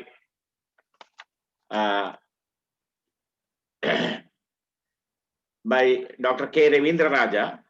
As I told you in my introduction, that RAVEENDRAN is the nephew of Professor Kunjunni Raja, a scholar in several areas in Malayalam literature and also Malayalam language. Now I request Dr. K. RAVEENDRAN to present his paper on Bhashadarsanam of K.K. Raja. Dr. RAVEENDRAN. നമസ്കാരം. രാജാവിന്റെ ജന്മശതാബ്ദിയോടനുബന്ധിച്ച് നടത്തുന്ന വെബിനാറിൽ അദ്ദേഹത്തെ അനുസ്മരിക്കാനും അദ്ദേഹത്തിന്റെ പ്രവർത്തന മേഖലയുടെ ഒരംശം സ്പർശിച്ചുകൊണ്ട് സംസാരിക്കാനും അവസരം ഒരുക്കി തന്ന പ്രൊഫസർ മുരളി മാധവൻ സാർ, ശ്രീ ഗിരീശൻ മുതലായവരോട് ആദ്യമായി എൻ്റെ നന്ദി രേഖപ്പെടുത്തുന്നു. മിടുക്കമാമന്റെയും ശാന്തമ്മായിയുടെയും കൂടെ അടയാറിലെ തിയോസഫിക്കൽ സൊസൈറ്റിയിലെ ശ്രീറാം കോളനിയിൽ 5 വർഷത്തോളം ജീവിക്കാൻ കഴിഞ്ഞതാണ് എൻ്റെ ജീവിതത്തിൻ്റെ നന്മയിലേക്കുള്ള വഴിത്തിരിവായി മാറിയത് എന്ന് സസന്തോഷം ഞാൻ ഓർമ്മിക്കുന്നു. ഞാൻ എൻ്റെ വിഷയത്തിലേക്ക് പ്രവേശിക്കട്ടെ. ഭാഷാദർശനവും സാഹിത്യ ആസ്വാദനവും ഡോക്ടർ കുഞ്ചുണ്ണി രാജാവിൻ്റെ ദൃഷ്ടിയിൽ ഭാഷയുടെയും സാഹിത്യത്തിൻ്റെയും വിവിധ മണ്ഡലങ്ങളെക്കുറിച്ചുള്ള നിരീക്ഷണങ്ങളും പഠനങ്ങളും ഗവേഷണങ്ങളും കാഴ്ചവെച്ച മഹാപണ്ഡിതനാണ് ഡോക്ടർ കെ കുഞ്ചുണ്ണി രാജ. അദ്ദേഹത്തിന്റെ ചില നിരീക്ഷണങ്ങളിലൂടെയും പഠനങ്ങളിലൂടെയും ഭാഷയെയും സാഹിത്യത്തെയും അദ്ദേഹം എങ്ങനെ കണ്ടിരുന്നുവെന്ന് കണ്ടെത്താനുള്ള പരിശ്രമമാണ് ഈ പ്രബന്ധത്തിന്റെ പ്രധാന ഉദ്ദേശ്യം. ഭാഷാ പഠനത്തിന്റെ നിലവാരവും വിജ്ഞാന പരിസരവും മനസ്സിലാക്കാൻ ഉതകുന്ന വിധത്തിൽ ആധുനിക ഭാഷാശാസ്ത്രം, വാക്യാർത്ഥ ബന്ധം, സ്ഫോടവാദം, കാവ്യഭാഷ, സാഹിത്യ വിമർശനം, സഹൃദയത്വം എന്നിവയെക്കുറിച്ച് പരാമർശിക്കുന്ന അദ്ദേഹത്തിന്റെ ഭാഷാദർശനവും ചരിത്രവും എന്ന ഗ്രന്ഥത്തെയാണ് ഞാൻ അവലംബമാക്കിയിരിക്കുന്നത്. ഭാരതീയ കാവ്യമീമാംസയുടെ സാർവകാലിക പ്രസക്തിയെക്കുറിച്ചും ഈ ഗ്രന്ഥത്തിൽ അദ്ദേഹം വ്യക്തമാക്കുന്നുണ്ട്. ഇംഗിതങ്ങൾ പരസ്പരം കൈമാറാനുള്ള ഒരു ഉപകരണം എന്ന നിലയ്ക്ക് മാത്രമല്ല, സാമൂഹിക ജീവിതം ക്രമപ്പെടുത്തുകയും സാംസ്കാരികമായ വളർച്ച സാധ്യമാക്കി തീർക്കുകയും ചെയ്യുന്ന ഒരു ഉത്കൃഷ്ട സിദ്ധി എന്ന നിലയ്ക്കും ഭാഷയ്ക്ക് അത്യുന്നതമായ സ്ഥാനമുണ്ട്. തിര്യക്കുകളുടെ ഭാഷാരീതിയെക്കുറിച്ച് പാശ്ചാത്യവും ഭാരതീയവുമായുള്ള പഠനങ്ങൾ വ്യക്തമാക്കി ഭാഷയുടെ വൈവിധ്യത്തെക്കുറിച്ച് ഡോക്ടർ കുഞ്ചുണ്ണി രാജ നിരീക്ഷിക്കുന്നു. പഞ്ചതന്ത്ര കഥകളും ഈസോപ്പ് കഥകളും തേനീച്ചകളുടെ ഭാഷയെക്കുറിച്ചുള്ള പാശ്ചാത്യ ശാസ്ത്രജ്ഞന്മാരുടെ നിരീക്ഷണങ്ങളും വ്യക്തമാക്കി ടെലഗ്രാഫ് ഭാഷയെക്കുറിച്ചും കഥകളിയിലെയും മറ്റും മുദ്രകളെക്കുറിച്ചും സാമാന്യമായി പറഞ്ഞു വയ്ക്കാനും ഡോക്ടർ രാജ തയ്യാറാവുന്നു. മനുഷ്യഭാഷയ്ക്ക് മറ്റു ഭാഷകളിൽ നിന്നുള്ള വ്യത്യാസങ്ങളെ പറ്റിയും അവയുടെ നവനവങ്ങളായ കണ്ടുപിടുത്തങ്ങളെ പറ്റിയും പറഞ്ഞ് അവയുടെ സാങ്കേതികത്വത്തെയും പരസ്പര വിനിമയ സാധ്യതകളെ പറ്റിയും വിശദീകരിക്കുന്നു. അദ്ദേഹത്തിന്റെ ശ്രദ്ധേയമായ വരികൾ നോക്കുക. പക്ഷി മൃഗാദികളെ സംബന്ധിച്ചിടത്തോളം ജന്മസിദ്ധമായ വാസനകൾ മാത്രമാണ് അവയുടെ ജീവിത മത്സരത്തിനുള്ള ആയുധങ്ങൾ. ഓരോ ജീവിയും ജീവിതകാലത്ത് സ്വന്തം അനുഭൂതികളിൽ നിന്നും മനസ്സിലാക്കുന്ന അറിവ് അതിന്റെ മരണത്തോടു കൂടി നശിച്ചു പോവുകയാണ് ചെയ്യുന്നത്. മനുഷ്യർക്ക് മാത്രമാണ് തലമുറ തലമുറയായി സാംസ്കാരിക സമ്പത്ത് വർദ്ധിപ്പിച്ചു കൊണ്ടുവരാൻ കഴിയുന്നത്. അതായത് ഒരു തലമുറ അവസാനിപ്പിച്ച ദിക്കിൽ നിന്ന് അടുത്ത തലമുറ ജൈത്രയാത്ര ആരംഭിക്കുന്നു എന്ന് പറയാം. ഇതാണ് മനുഷ്യന്റെ ഭാഷയുടെ പ്രാധാന്യമായി അദ്ദേഹം കാണുന്നത്. പരിണാമത്തിന്റെ ചങ്ങലയിൽ മനുഷ്യന്റെ തൊട്ടപ്പുറത്തുള്ള കണ്ണിയാണ് ചിമ്പാൻസി എന്നും മനുഷ്യനും ചിമ്പാൻസിക്കും ഇടയിൽ ഉണ്ടായിരുന്ന കണ്ണികൾ നശിച്ചുപോയെന്നും അദ്ദേഹം പറയുന്നു. മനുഷ്യരാശിയുടെ ചരിത്രം ഭാഷയുടെ മാഹാത്മ്യം വിളംബരം ചെയ്യുന്ന സാക്ഷ്യപത്രമാണെന്നും അദ്ദേഹം വിശദമാക്കുന്നു. ആധുനിക ഭാഷാശാസ്ത്രത്തെക്കുറിച്ച് പറയുമ്പോൾ പാശ്ചാത്യ പണ്ഡിതന്മാരുടെ ഭാഷാശാസ്ത്ര പഠനങ്ങളെക്കുറിച്ചാണ് ആദ്യം സൂചിപ്പിക്കുന്നത്. പാശ്ചാത്യ സംസ്കാരത്തിന്റെ നിലനിൽപ്പും വളർച്ചയും യവന സംസ്കാരത്തിന്റെ അടിത്തറയിൽ ഊന്നിയാണെന്ന് സൂചിപ്പിച്ച ശേഷം ബാബിലോണിയൻ സംസ്കാരത്തെ വിവരിക്കുന്നു. റോമൻ, ഗ്രീക്ക്, ഈജിപ്ഷ്യൻ, ചൈനീസ് മുതലായ ഭാഷകളെക്കുറിച്ചും ഭാഷാലിപികളെക്കുറിച്ചും ആദ്യകാല രചനകളെക്കുറിച്ചും നിരീക്ഷണങ്ങൾ നടത്തിയ ശേഷം സെമിനിക് ഭാഷയെക്കുറിച്ചും ലാറ്റിൻ ഭാഷയെക്കുറിച്ചും പറയുന്നു. വർണ്ണങ്ങളും പദങ്ങളും രൂപം കൊണ്ട് അതിലൂടെ വാക്യസൃഷ്ടി നടത്തുന്നതിനെ കുറിച്ചാണ് പിന്നീട് വിവരിക്കുന്നത്. ഒരേ വസ്തുവിന് തന്നെ വിവിധ ഭാഷകളിൽ വിഭിന്ന പദങ്ങൾ ഉണ്ടാകുന്നതിനെ കുറിച്ചും ജാപ്പനീസ്, അറബി, ഹീബ്രു മുതലായ ഭാഷകളെക്കുറിച്ചും അദ്ദേഹം പരാമർശിക്കുന്നു. ഇത്തരുണത്തിൽ അദ്ദേഹം പറഞ്ഞ വാക്കുകൾ ശ്രദ്ധേയങ്ങളാണ്. ഭാഷാശാസ്ത്രം ഒരു വിദേശ ചരക്കാണെന്ന് കരുതി അതിനെ പുച്ഛിച്ചു തള്ളേണ്ടതില്ല. ഇന്നത് തഴച്ചു വളർന്നു നിൽക്കുന്നത് പാശ്ചാത്യ ദേശങ്ങളിലാണെങ്കിലും അത് ഇന്ത്യയിൽ തന്നെയാണ് ഉടലെടുത്തത്. പാശ്ചാത്യ പണ്ഡിതന്മാർ സംസ്കൃതം പഠിക്കാൻ തുടങ്ങിയപ്പോൾ സംസ്കൃതത്തോട് ഗ്രീക്ക്, ലാറ്റിൻ ഭാഷകൾക്കുള്ള രൂഢമൂലമായ ബന്ധം അവർക്ക് മനസ്സിലായി. അതോടെ ഈ ഭാഷകളുടെ താരതമ്യ പഠനങ്ങളും ആരംഭിച്ചു. പാണിനിയുടെ സംസ്കൃത വ്യാകരണമാണ് ഗ്രീക്ക്, ലാറ്റിൻ മുതലായ ഭാഷകൾ വിശകലനം ചെയ്ത് വിവരിക്കാൻ പാശ്ചാത്യ പണ്ഡിതന്മാരെ സഹായിച്ചത്. ചരിത്രപരവും താരതമ്യ പുരസ്കൃതവുമായ മാർഗങ്ങൾ ഉപയോഗിച്ച് ഭാരതീയ വൈയാകരണന്മാർ പ്രവർത്തിക്കാത്തതിൽ പാശ്ചാത്യ പണ്ഡിതന്മാർക്ക് വിഷമമുണ്ടായിരുന്നു. ഈ മാർഗങ്ങൾ അവലംബിക്കാതിരുന്നതിന് ചില പണ്ഡിതന്മാർ യാസ്കനെയും പാണിനിയെയും അപലപിക്കാൻ വരെ മുതിർന്നിരുന്നുവെന്ന് ഡോക്ടർ കുഞ്ചുണ്ണിരാജ പറയുന്നു. മനുഷ്യബുദ്ധിയുടെ അതിമഹത്തായ സ്മാരകവും ഭാഷാ വിവരണത്തിൽ അത്യന്താപേക്ഷിത മാതൃകയുമാണ് പാണിനിയുടെ വ്യാകരണമെന്ന് പാശ്ചാത്യ ഭാഷാശാസ്ത്രത്തിന്റെ പ്രാമാണിക പണ്ഡിതനായ ബ്ലൂംഫീൽഡ് പറഞ്ഞത് ഉദ്ധരിക്കാനും അദ്ദേഹം മടിക്കുന്നില്ല. സംസ്കൃതത്തിൽ വ്യാകരണം എന്ന പദത്തിന് തന്നെ ഭാഷയുടെ വിശകലനാത്മകമായ പഠനം എന്നാണ് അർത്ഥമാക്കുന്നതെന്നും അദ്ദേഹം വ്യക്തമാക്കുന്നു. വേദങ്ങളിലും ഉപനിഷത്തുകളിലും വാഗ്ദേവിയെക്കുറിച്ചുള്ള ധാരാളം സൂക്തങ്ങളുണ്ടെന്നും ഉദാഹരിക്കുന്നു. വാഗ്ദേവിയെ ഒരു കൂട്ടർ കാണുന്നുണ്ടെങ്കിലും ശരിയായി കണ്ടറിയുന്നില്ല, കേൾക്കുന്നുണ്ടെങ്കിലും കേട്ടറിയുന്നില്ല. സൗന്ദര്യധാമമായ ആ ദേവി സ്നേഹസമ്പൂർണയായ ഭാര്യ, സർവാലങ്കാര വിഭൂഷിതയായി സ്വന്തം ശരീരം ഭർത്താവിനെ പൂർണ്ണമായി സമർപ്പിക്കുന്നത് പോലെ വശംവദയാകുന്നത് യഥാർത്ഥ സഹൃദയന് മാത്രമാണെന്ന് വ്യക്തമാക്കുന്ന സൂക്തം വിശദീകരിക്കാനും അദ്ദേഹം മറക്കുന്നില്ല. പാശ്ചാത്യ ഭാഷാശാസ്ത്ര പഠനത്തിൽ വ്യത്യസ്തങ്ങളായ സമീപനങ്ങൾ ഉണ്ടായത് ചൂണ്ടിക്കാട്ടി ചോംസ്കിയുടെ കണ്ടെത്തലുകളും പറഞ്ഞു തരുന്നു. സാമാന്യമായി വളരെ വലിയ സംഭാവനകൾ നൽകാൻ കഴിഞ്ഞിട്ടുള്ള ചോംസ്കിക്കും ഭാഷാ പഠനത്തിന്റെ എല്ലാ വശങ്ങളിലേക്കും കടന്നു ചെല്ലാൻ സാധിച്ചിട്ടില്ലെന്ന് പറയാനും അദ്ദേഹം തയ്യാറാവുന്നു. ഭാഷാ നിയമങ്ങളെക്കുറിച്ചും ഭാഷയുടെ പരിണാമങ്ങളെക്കുറിച്ചും ഡോക്ടർ രാജ ചരിത്രപരവും വിവരണാത്മകവുമായ സമീപന രീതികൾ പരിചയപ്പെടുത്താനും അദ്ദേഹം തയ്യാറാവുന്നു. പരസ്പരം ആശയങ്ങൾ കൈമാറാനുള്ള ഉപകരണമാണ് ഭാഷ. പക്ഷെ അത് മാത്രമല്ല സത്യം. സത്യം പറയുന്നത് പോലെ തന്നെ നുണ പറയാനും മറ്റുള്ളവരെ തെറ്റിദ്ധരിപ്പിക്കുവാനും ഭാഷയ്ക്കുള്ള സ്ഥാനത്തെക്കുറിച്ചും അദ്ദേഹം വിവരിക്കുന്നു. വാക്യാർത്ഥ ബോധത്തെക്കുറിച്ചുള്ള മറ്റൊരു ചിന്തയാണ് ഡോക്ടർ രാജ പിന്നീട് പറഞ്ഞു തരുന്നത്. സാന്ദർഭിക പ്രാധാന്യം കണക്കിലെടുക്കുമ്പോൾ ഒരു പദത്തിന് ഇന്നതാണ് അർത്ഥം എന്ന് പറയാനാവില്ല എന്ന് അദ്ദേഹം വ്യക്തമാക്കുന്നു. ഒരു പദം കേട്ടാൽ ഉടനെ മനസ്സിൽ വരുന്നതാണ് വാച്യാർത്ഥം.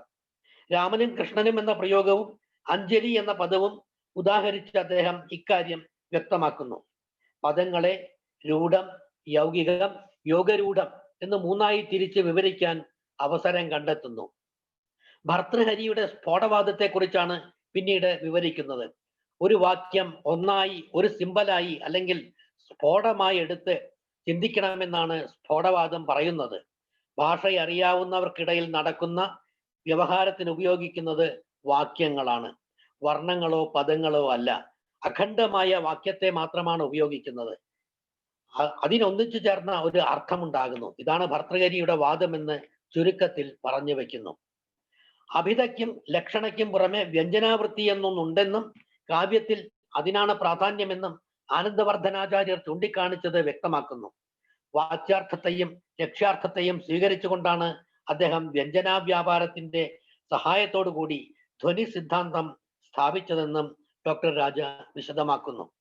ശബ്ദബ്രഹ്മവാദത്തെക്കുറിച്ചും സ്ഫോടവാദത്തെക്കുറിച്ചും അദ്ദേഹം മറ്റൊരിടത്ത് വിശകലനം ചെയ്യുന്നുണ്ട്.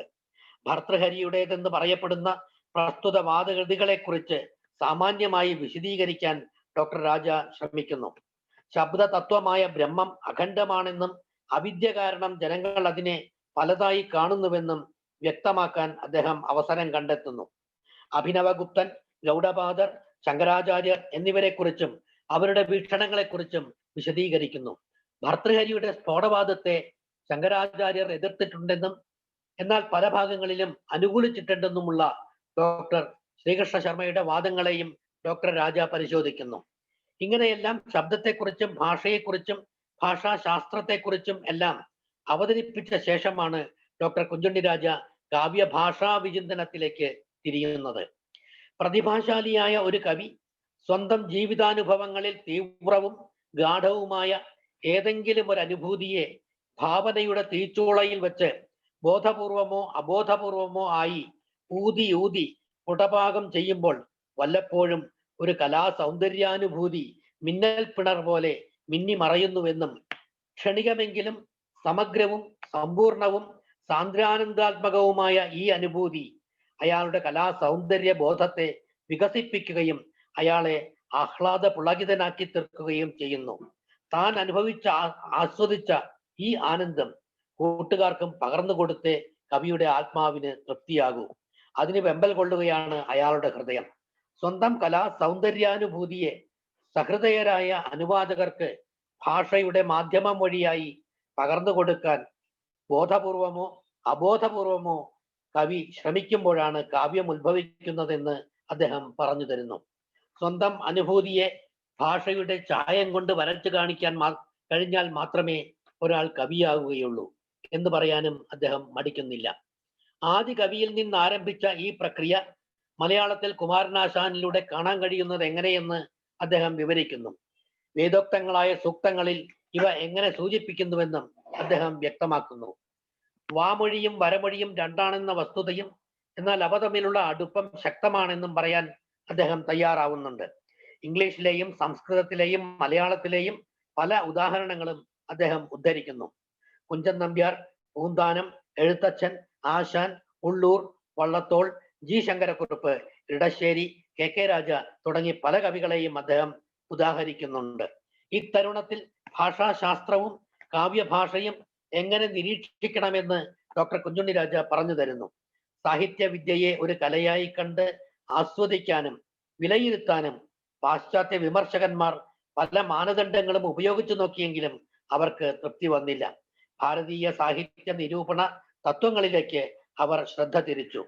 ഈ സമയത്തും ഭാരതീയതയെ അവഹേളിക്കാനും പാശ്ചാത്യ രീതികളെ പിന്തുടരാനും പലരും ശാഠ്യം പിടിക്കുന്നതിനെ ഡോക്ടർ രാജ എതിർക്കുന്നു. സാഹിത്യ നിരൂപണത്തെ ഒരു ശാസ്ത്രം എന്ന നിലയ്ക്ക് വളർത്തിക്കൊണ്ടുവരാനാണ് സംസ്കൃത സാഹിത്യത്തിലെ കലാമർമ്മജ്ഞന്മാർ ശ്രമിച്ചിരുന്നതെന്ന് അദ്ദേഹം വ്യക്തമാക്കുന്നു. ശബ്ദ സൗഭാഗ്യത്തെയും ഉക്തി വൈചിത്ര്യത്തെയും മുൻനിർത്തിയുണ്ടായ പഠനങ്ങളും രസഭാവാനുഭൂതികളുടെയും സന്ധി സന്ധ്യംഗ ഘടനയുടെയും പ്രാധാന്യ പഠനങ്ങളും അടിസ്ഥാനമാക്കിയിരുന്നത് മറ്റൊന്നല്ല. ധിഷണാധനന്മാരായ ആധുനിക പണ്ഡിതന്മാർക്ക് പോലും ശരിയുത്തരം കണ്ടെത്താൻ കഴിഞ്ഞിട്ടില്ലാത്ത പല സാഹിത്യ പ്രശ്നങ്ങൾക്കും പ്രാചീന ഭാരതീയർ പണ്ടുതന്നെ വിശകലനം ചെയ്ത് പരിശോധിച്ച് തൃപ്തികരങ്ങളായ ഉത്തരങ്ങൾ കണ്ടെത്തിയിരുന്നുവെന്ന കാര്യവും ഡോക്ടർ രാജ സൂചിപ്പിക്കുന്നു. എന്താണ് സാഹിത്യം എന്നതിനെ കുറിച്ച് വിശദമായ ചർച്ചകൾ നടത്താനും സാഹിത്യത്തെക്കുറിച്ച് കൂടുതൽ ഗഹനങ്ങളായ തലങ്ങളിലേക്ക് കടക്കാനും ഈ തരുണത്തിൽ ഡോക്ടർ രാജ ശ്രമിക്കുന്നത് കാണാം. സ്വന്തം ജീവിതാനുഭൂതികളുടെ സഹായം കൂടാതെ തന്നെ പ്രതിഭാശാലിയായ ഒരു കവിക്ക് സുശക്തവും പ്രസ്പഷ്ടവുമായ ഭാവനാനുഭൂതി ഉണ്ടാകാമെന്നും അദ്ദേഹം തുടർന്ന് പറയുന്നു. കവിയും കാമുകനും ഭ്രാന്തനും സ്വപ്നജീവികളാണ്. അവരുടെ ഭാവനയിൽ കാണുന്ന സത്യവും ജീവിത യാഥാർത്ഥ്യവും തമ്മിൽ പൊരുത്തമുണ്ടാകണമെന്നില്ല. ഒന്നാം തരം സാഹിത്യ കൃതികൾ വായിച്ച് രസിച്ച് സാത്മ്യം പ്രാപിച്ച ഒരു കവിക്ക് ആ കൃതികളിലെ ജീവിതം സ്വന്തം ജീവിതാനുഭവങ്ങളെക്കാൾ ദുർബലമാവുകയില്ല. അനുഭൂതികൾക്ക് വേണ്ടി മദ്യശാലകളും വേശ്യാത്തെരുവുകളും ആശ്രയിക്കുന്നവരും വിദേശയാത്ര നടത്തുന്നവരും കാവ്യോൽപത്തിയുടെ മർമ്മം മനസ്സിലാക്കാത്തവരാണെന്ന് ഡോക്ടർ രാജയുടെ അഭിപ്രായം. സാമൂഹ്യ ജീവിതത്തിലെ വ്യവഹാര ഭാഷയിൽ ആശയവിനിമയത്തിന് വേണ്ട 5 ധർമ്മങ്ങൾ ചൂണ്ടിക്കാണിച്ച ശേഷം കാവ്യഭാഷയ്ക്ക് അതിന്റെ ആവശ്യമില്ലെന്നും വ്യക്തമാക്കുന്നു. കാവ്യഭാഷയിൽ കവികൾ ബോധപൂർവമായും അബോധപൂർവമായും വരുത്തുന്ന വ്യതിയാനങ്ങളെക്കുറിച്ചും അദ്ദേഹം പ്രസ്താവിക്കുന്നു. കാവ്യഭാഷയെക്കുറിച്ചും സാഹിത്യ വിമർശനത്തെക്കുറിച്ചും അദ്ദേഹത്തിന് വ്യക്തമായ കാഴ്ചപ്പാടുണ്ടായിരുന്നു.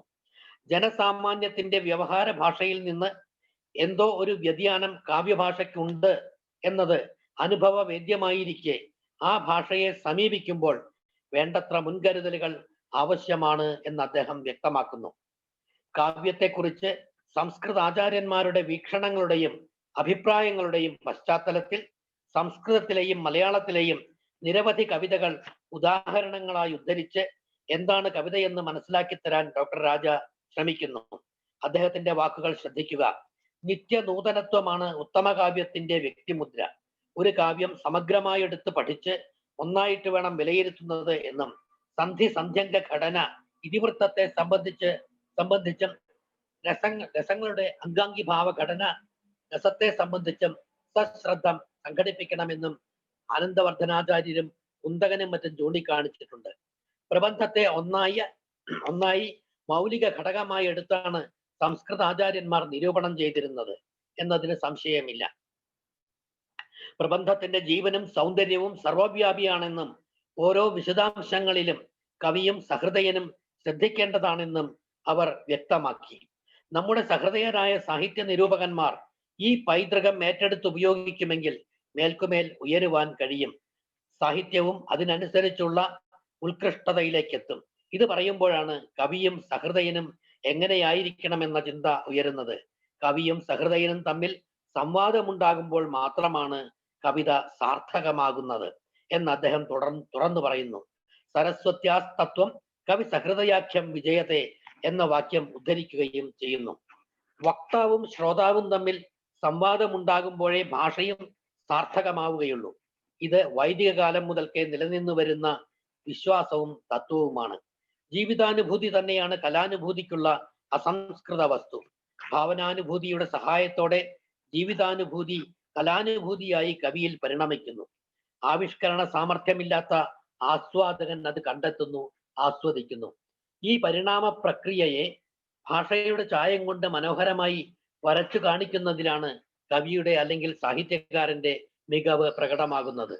സത്യത്തെ മറയ്ക്കുന്ന മൂടുപടമല്ല ഭാഷയെന്നും ശാശ്വത സത്യത്തിലേക്കുള്ള മാർഗം കാണിച്ചു തരുന്ന ഒരേയൊരു ദീപമാണതെന്നും ഭാരതീയ ആചാര്യന്മാർ കണ്ടെത്തിയിരുന്നു.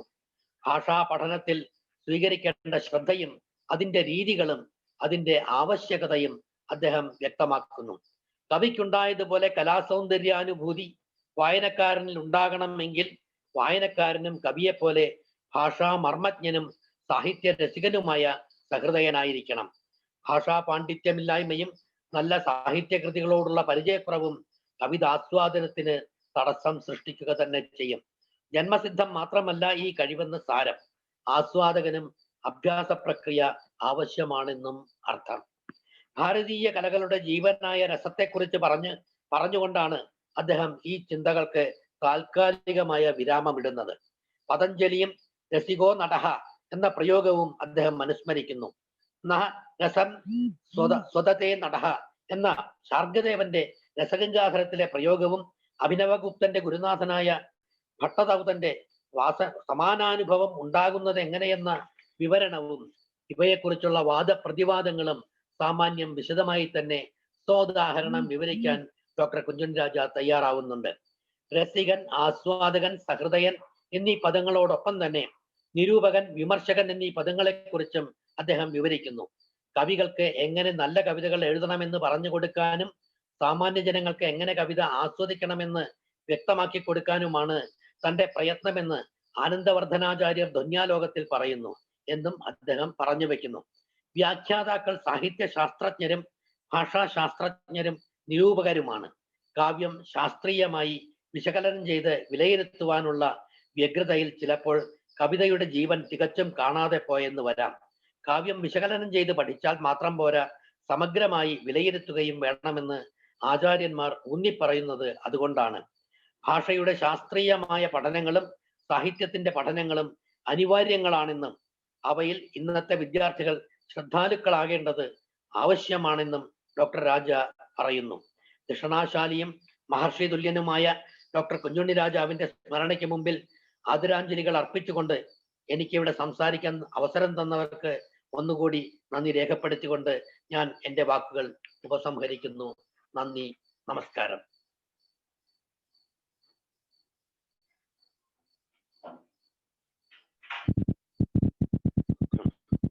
Thank you, Dr. Ravindra Raja. I think all the listeners, normally they have followed the paper presented in Malayalam. Dr. Ravindra Raja has attempted very skillfully to present the gist of the book, the cream of the text, Bhashadarsanam, in a very practical way, and he has presented the gamut of the text in such a way that which can very easily can be followed by a language student. I express my thanks to Dr. Ravindra Raja. He has done a wonderful work in this paper, and sometimes it is in Malayalam. That is why it is a Malayalam book. That is why he presented in Malayalam. That is a propriety. Anyway, I thank him for his very scholarly presentation. Now we move to the next and the last paper in this session. Dr. K. Ravindran, as I told you earlier, he is the translator of the book Indian Theories of Meaning into Malayalam. So I think Dr. Ravindran is talking on theories of meaning, traditional and modern approach. Dr. Raja very cleverly, he has trained very well in British linguistics, the Western linguistics, strictly speaking British linguistics under John Pruff, and the great linguist, world linguist, Professor Firth. So Dr. Raja has very cleverly used the modern theories of linguistics while analyzing the traditional theories of linguistics in Indian Theories of Meaning. This has been told several times. Yesterday in my speech, that was the main domain of my discussion. Professor RAMANKUTTY also spoke today, and Professor KUTUMBA earlier as the chairman, he spoke on this matter. So this is the matter which going to be deliberated by Dr. K. Ravindran. I invite my friend Dr. K. Ravindran to present his paper. Thank you, sir. Namaskar. Namaste. Honorable President of this session, Professor Kuttumba Shastri, my teacher, P.V. Ramankutty, Sri Ravindra Raja, Professor Madhavan, other dignitaries, my friends and colleagues, pranams to all. First of all, I am grateful to Professor Murali Madhavan for giving an opportunity to present a paper in this international conference. The topic of my paper is Theories of Meaning, traditional and modern approach. With your permission, I read my paper. The concept of meaning is one of the most powerful and stimulating branches of linguistics. It was found problematic and complicated too for a long period. Yeah. Both Eastern and Western scholars have paid much attention to its study. The Indian thinkers Yaska, Jaimini, Bhartrhari, Prabhakara, Kumarila Anandavardhana, and Abhinavgupta too, to mention a few, have discussed this subject with priority. Their contributions were the milestones of the language studies held in India. The extraordinary innovations and observations of these scholars helped considerably to clarify the word meaning issue. In the West also, this was a subject of discussion. This paper is an humble attempt to study the theories of meaning put forward by scholars of India. The two approaches. One can meet with the two different approaches to the study of the problem of meaning in Indian thought, the Khandapaksha and Akhandapaksha. Khandapaksha, the analytical method, considered the word as, to quote, an autonomous unit of thought and sense, and that language studies are made on the basis of words, unquote. Again, in the early stages of linguistic studies in India, as elsewhere, attention is found focused on individual words and their isolated meanings. The idea that an individual word possesses an individual word meaning is current in all schools of thought Indian philosophy in ancient times. The Akhandapaksha advocated by Bhartrhari took that fundamental linguistic fact is the sentence. He defines the sentence as a single integral symbol. The advocates of both these theories were focused mainly on the clarification of concept of meaning. Among those who accepted the reality of words, there developed two different views regarding the nature of verbal comprehension arising from a sentence.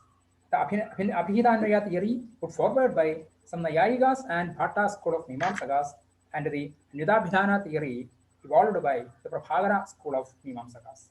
Besides them, later on, a third group, the Anubhayavadins, was also developed. Sphota, the linguistic symbol. One of the remarkable contributions of India to linguistic studies is the Sphota theory put forward by Bhartrhari. It was Patanjali who mentioned the term Sphota for the first time. He distinguished between Sphota and Dhvani, the two aspects of words, and considered the former as the permanent element in a word and the latter as an attribute of the former. Sphota Shabda, Dhvanistu Shabda Guna. These are respectively analogous to Prakrita Dhvani and Vaikrita Dhvani. It is to be noted here that this division is supposed to have been made by Vyadi, a great grammarian, earlier than Katyayana and Patanjali, who is the author of the text Sangraha, which is irrecoverably lost. He is mentioned by Katyayana and Patanjali and later grammarians. Scholars are of opinion that Vakyapadiya contains some quotations from that work even. Bhartrhari gives very minute analysis of the speech situation in his theory on Sphota. The introduction of three concepts, Vaikrita Dhvani, Prakrita Dhvani, and Sphota, contributed much to the study of meaning in the later period. Vaikrita Dhvani is the actual sound spoken by the speaker and heard by the hearer. It includes all the various differences in intonation, tempo, pitch, etc., depending upon the individual speakers. Prakrita Dhvani is the phonological structure, the normal sound pattern. Sphota is the unit of meaning, but cannot be pronounced or written. It can be considered as the acoustic image of the normal expression or the expression in the mind, and as an integral meaning-bearing linguistic sign. According to Bhartrhari, the speech principle has three stages: Pasyanti, Madhyama, and Vaikhari. Pasyanti is the supreme reality, the Shabda Brahman, and is equivalent to Sphota, and has been identified with Pratibha, the flash of insight or principles of consciousness. The Madhyama, or utterance in its phonological structure, corresponds to Prakritadhvani and is psychological in nature. Vaikhari is the last stage and corresponds to the Vaikritadhvani. It is the actual sound uttered by the speaker and heard by the listener. The Pratibhijna school of philosophy accepted 4 stages in the manifestation of Shabda Brahman. They added Paravag as the 4th one, which is identical with Pashyandi stage of Bhartrihari's system. Ityakuste param brahma yadanadi tathaksharam tadaksharam Shabdarupam sa Pashyandi para hivak. Shivadrishti. It is said here that Pashyandi is the absolute of the grammarians. The Pratibhijna Hridaya of Kshemaraja asserts this and says, Shabda Brahmamayam Pashyandi Rupam Atmadattvam iti Vyagarana. To Bhartrihari, there is no higher stage than Pashyandi. Buddhists and Jains on meaning. The Buddhists also accept the relation between Shabda and Artha, but explains it through the theory of Apoha. They maintain that the essence of meaning is negative in character and that words have no direct reference to objective relatives. The meaning of a word, according to them, is a conceptual image whose essence is the negation of all its counter correlates, Anyapoha. Thus, the word cow does not mean that particular animal with external features, but it means only the exclusion of all objects that are not the cow. The Jaina philosophers also are of opinion that the primary sense of a word is akriti or the shape. A word like cow does not mean a particular cow. The word applies to all the animals with general shape, but this concept was criticized strongly by others. The Mimamsa contribution. The Mimamsakas contributed worthfully to the language studies. The 3 conditions, Akanksha, Yogyata, and Sannidhi, for Shabda Bodha were first formulated by Mimamsakas. Later on, they were accepted by other schools also with slight modifications. The analysis of a sentence by dividing it into 2 parts, the Uddeshya and the Vidheya, by them was a further step to the linguistic study. They hold that Talparya of a sentence is found in the Vidheya portion only. From the speaker's standpoint, it is enough if the Vidheya only is uttered. Anvidabhidhana and Abhidhanaya theories. The early mentioned Anvidabhidhana and Abhidhanaya theories regarding the verbal comprehension also is a remarkable contribution of Mimamsakas. It is obvious that each word has a definite meaning, but it is also clear that purpose of the word is to serve as part of the sentence. On hearing the words of a sentence, we get a unitary sense, which is the meaning of the sentence.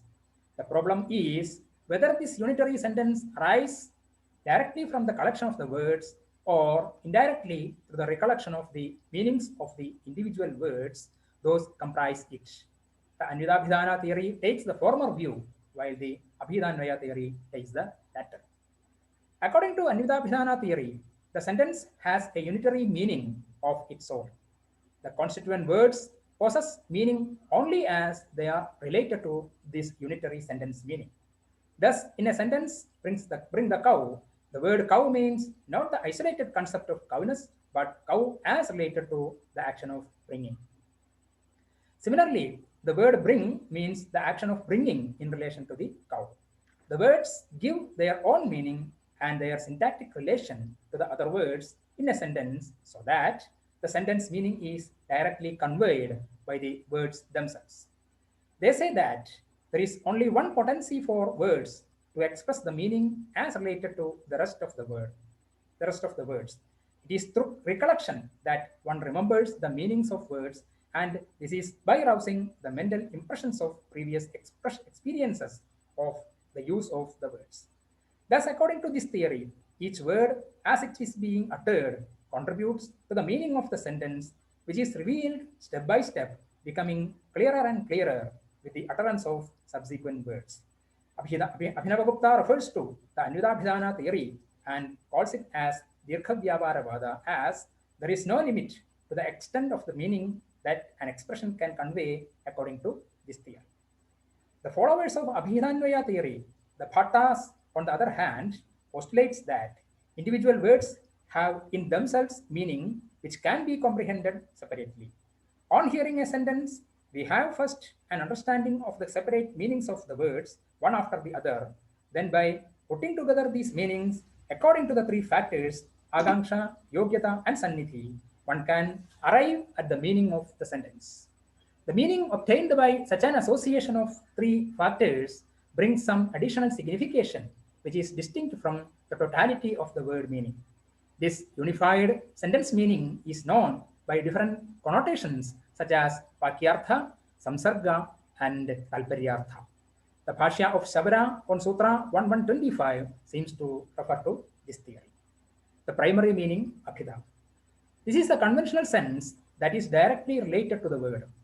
It is a well-known meaning developed through constant usage and is definite and fixed. It can be learned objectively by anyone from the lexicon. It is called Vachyartha. There are different opinions regarding the nature of this meaning, that whether it is universal or particular. Mimamsakas hold that it is universal, whereas the modern Nayayikas consider it as particular. Advaitavadins also accept the view of Mimamsakas. The Anyuthamidhanavadins consider that Abhida is the only Vyapara. According to them, in a sentence, a word conveys not only its own individual meaning, but also its relation to the words in the sentence. The samsarga, or the mutual relation of the words, word meaning, suggested by their juxtaposition in the sentence, is also included in the primary meaning itself. In certain contexts, the word may suggest new ideas beyond its normal sense, but all those come under Abhida itself. But Anandavardhana, attacking this view on the basis of Abhidanvaya theory, says that the suggested sense cannot be conveyed by Abhida.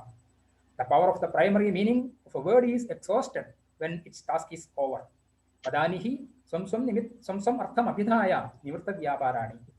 Sentence meaning cannot be expressed through primary function alone. Another function, expressed sense, the Vingyartha, has to be accepted to explain the suggested meaning. It can be appreciated only by the men of taste. Vidyatetu sadu kavyartha tattvajnaireva kevalam. Metaphor, the extended meaning. Metaphoric usage is another important aspect as far as meaning is concerned. It is the secondary function of the word.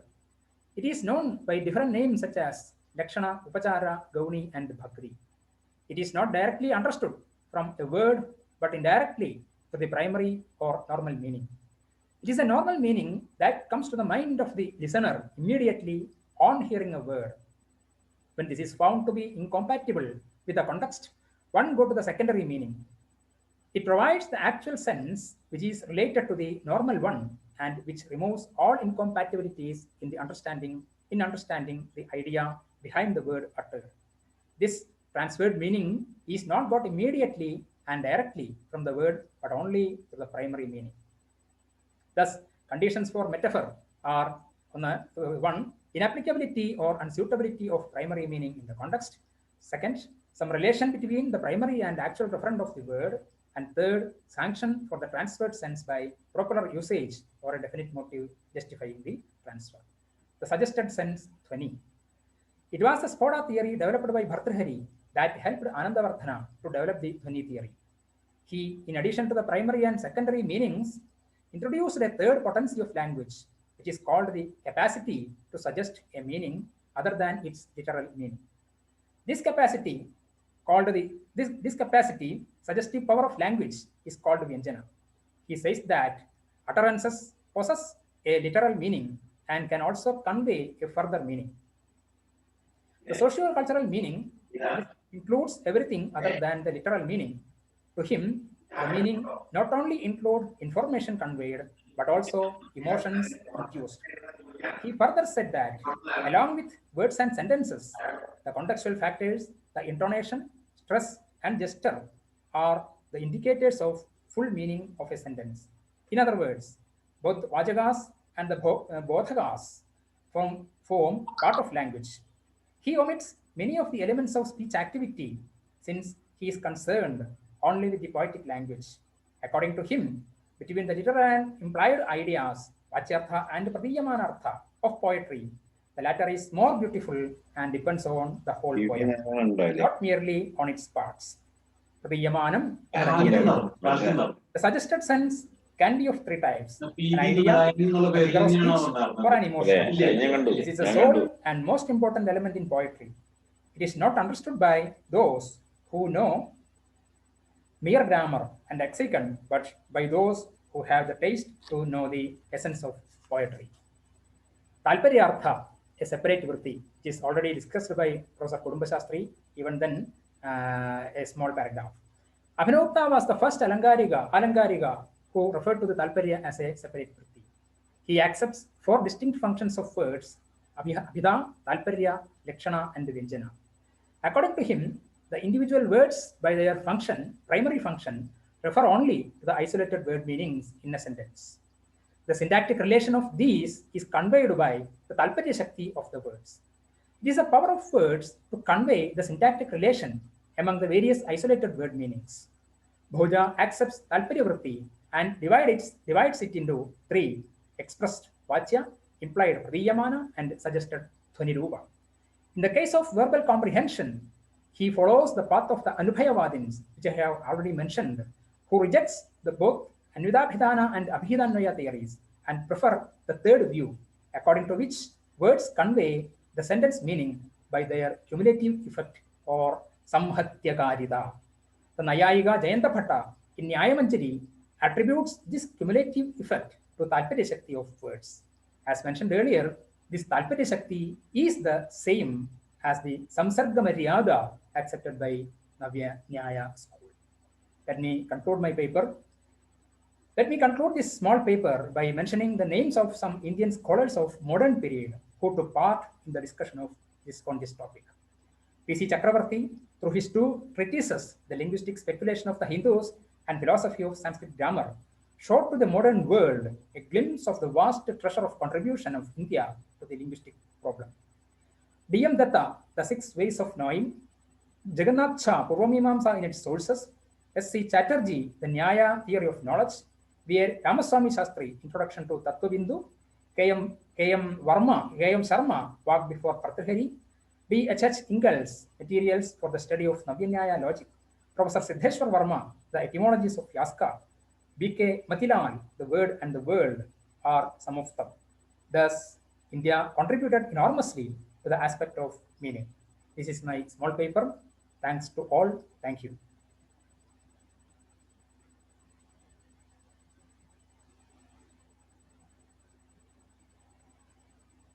മാഷെ കേൾക്കുന്നില്ലല്ലോ? മാഷ് mic on ചെയ്യൂ. Thank you, Ravindran. Is it audible now? Yes, sir. Yes, sir. Yes, sir. Yes. And now we have completed our papers. Now this is the time for deliberation. We had some 4 papers now, and I request all the papers are put for discussion, open for discussion. I invite the participants to give their comments, their criticisms, their omissions and commissions and other things, whatever in the fashion the question may be. I request the participants to come forward to express their opinion about the papers.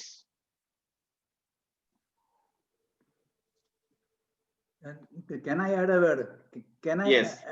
Yeah, why not? You can. It is about the paper presented by KUTUMBA Shastri, a brilliant presentation. He was speaking of the Tatparya Shakti in Sanskrit. Yes. And Dr. V also referred to Tatparya Shakti. And it is one of the topics which Raja deals at length in Indian theories of meaning. Yeah. You know, in Dhvanyaloka, in the last portion of first chapter, he divides Dhvani into Avivakshita Dhvani and Vivakshita Anyavarvaya Dhvani, that is Abhida Mula Dhvani. It is while explaining this Abhida Mula Dhvani in Lojana that Abhinavata recognizes Tatparya Shakti. The meaning of Shikharani Kununama Kiyachiram.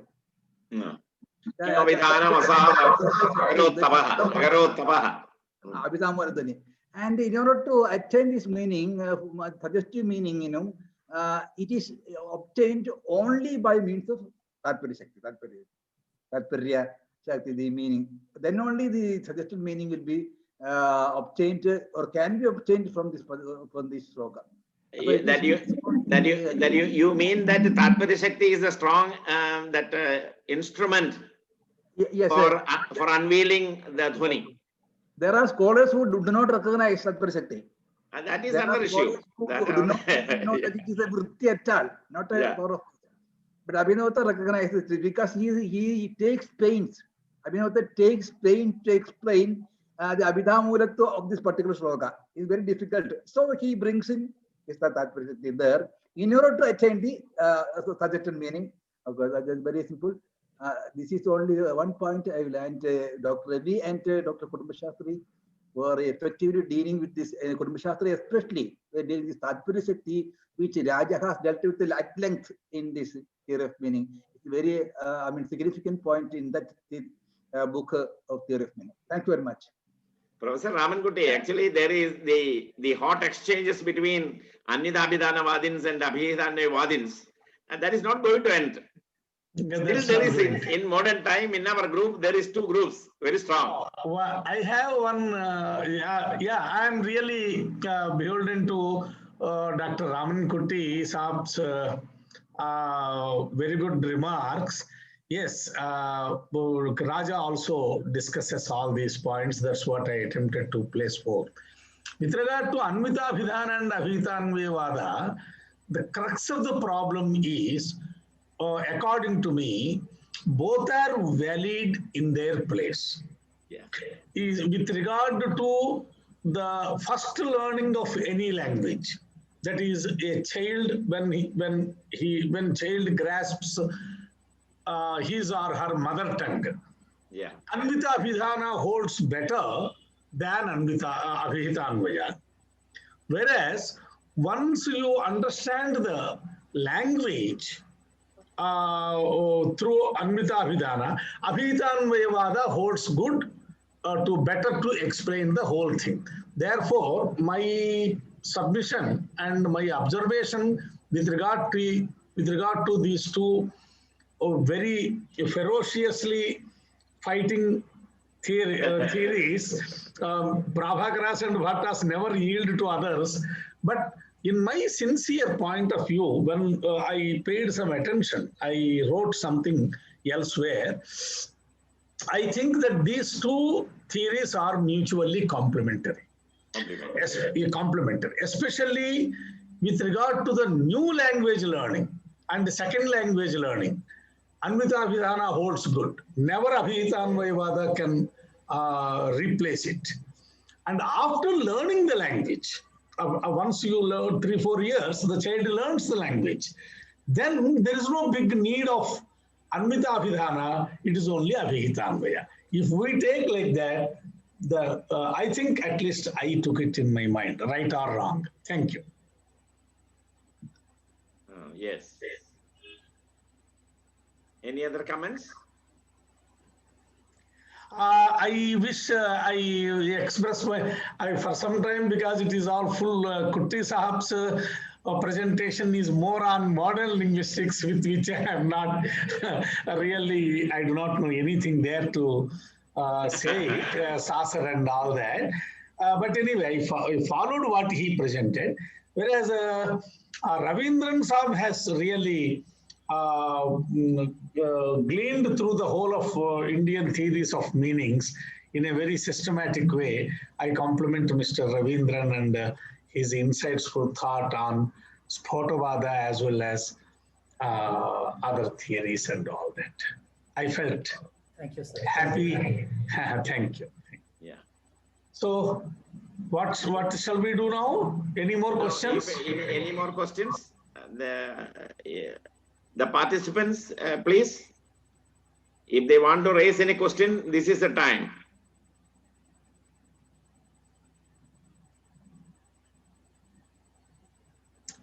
I think nobody responds. I think things are very clear. Things are very clear. Srinivasa Narayana raised hand. Yeah, surely. Please, Srinivasa Narayana, please talk. आचार्य नमस्कार. Namaskara. आचार्यपादैः कुटुम्बशास्त्रिवर्यैः तद् होमो मोनोस् इति किञ्चित् मॉडर्न् लिंग्विस्टिक्स् मध्ये किञ्चित् term उक्तमस्ति. तत् महाभाष्यकारैः कुत्रचित् उल्लिखितम् इति किमपि फुट्नोट्स् अस्ति इति उक्तमस्ति. नाम होमो मोनोस् नाम अहं सम्यक् न जानामि तद् वक्तुम्. अहमपि अधिकं न जानामि. महाभाष्यपङ्क्तिं राजा महोदयः न तद् अतीव गम्भीरं किमपि नास्ति. I read the whole passage. I read the whole paragraph. You yourself understand. It is a simple concept. An interesting problem about the exact nature of homonyms is discussed by the Indian grammarians. Are we to consider them as the same word with different senses or as different words having the same sound? You see, homonym is a linguistic paribhasha. Tatra शब्दस्वरूपमेकम् अर्थद्वयं नानार्थकशब्दः इति अथवा एकस्यार्थस्य प्रतिपादनार्थं शब्दस्वरूपद्वयम् अनयोर्द्वयोर्मध्ये होमोनिम् इति किम् उच्यते कुत्र सङ्गतं भवति इति वदति. Are we to consider them homonyms as the same word with different senses or as different words having the same sound? Both views are known to Punyaraja. Both the views are known. Punyaraja calls them the one word theory, Eka Shabda Darshana, and the many words theory, Aneka Shabda Darshana. These are analogous to what some of the modern linguistics call homonyms and homophones. Now, Bhashya Pankti I read, Yetacha Bheda Bheda Swabhavam Darshanadvayam Shabdanam Bhashyakarena Vartika Vyakyanavasare Darshitam is by Punyaraja. Sir, can you repeat that this Bhashya Pankti? No, not Bhashya Pankti. I think it is Punyaraja's. Punyaraja's. Can you repeat that? Can you repeat that? No, he says that according to Bhartrhari, these two theories are referred to by Patanjali himself in the Mahabhashya. Yeah, it is Bhashya Pankti. No, it is Edacha, then what it is? Veda Veda. Veda Veda Swabhavam Darshanadvayam. Oh, yes. Shabdanam Bhashyakarena Vartika Vyakyanavasare Darshitam. I think it is Punyaraja's line. Punyaraja's line. एकमाहुरनेकार्थं शब्दमन्ये परीक्षकाः इति वाक्यपदीय श्लोकस्य व्याख्याने पुण्यराज maybe Punyarajaः Samichinam. धन्यवादः आचार्य. Namaskar. Any other question?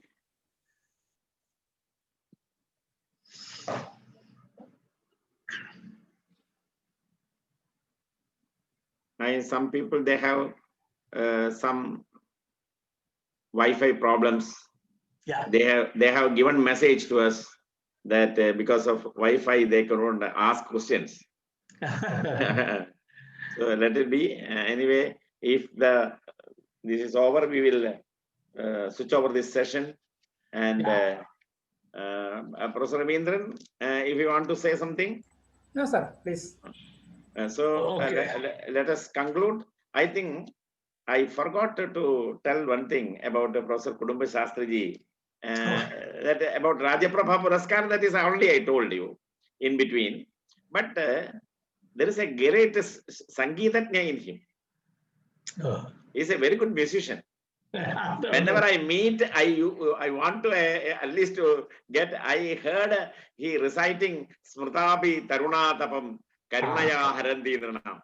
Then while coming to Guruvayur, we went together to Guruvayur to visit Guruvayur temple, and coming back in the function, he recited Sandrananda Avabodhalmakam. So it was a wonderful experience. I have a request, and we have time. We are 15 minutes ahead now. So I have a request that Professor Kutumba Shastri may sing one shloka at least for the entire sake, because that is a good experience of a kavya. Okay. Thank you so much for your kind sentiments and good words. You are always have some good words reserved for me. For everybody. It's not my merit, it's your Sahadevata. In any case, now Pradosha, Mahapradosha is going on. Yeah. So I take one opportunity to recite a shloka on Paramashiva. तारानायक शेखराय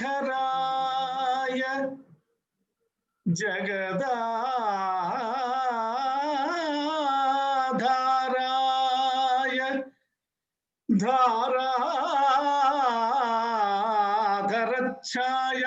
धाराधरच्छायाधारक कंधराय गिरिजासंगैक शृंगारिणे तारानायक शेखराय जगदाधाराय धाराधर छायाधारक कंधराय Girija संगैक शृंगारिणे नद्या शेखरिणे दृशा तिलकिने नारायणे नास्त्रिणे नागैः कङ्कणिने again गृहिणे नाथाय सेयं नतिः नाथाय सेयं नतिः तारानायक शेखराय जगदाधाराय धाराधरच्छायाधारककन्धराय गिरिजासङ्गैक शृङ्गारिणे नद्या शेखरिणे दृशा तिलकिने नारायणेनास्त्रिणे नागैः कङ्कणिने again गृहिणे नाथाय सेयं नदी. വളരെ മംഗളമായി, very auspiciously you have concluded this session as chairman. I was very anxious to, actually I want to tell you in the beginning to start with a shloka, and but, due to several things I forgot that. That happened. No, Anyway. I wanted to start with only Yogindranam, something like that. But what happened, time was pressing me. Time constraint. Long paper to go. And as a chairman, I once again congratulate Professor Dr. Ramankutty and Dr. Ravindra Raja.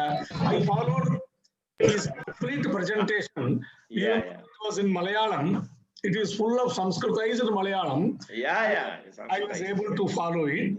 And Dr. Ravindran also I express my compliments and congratulations to all the three speakers.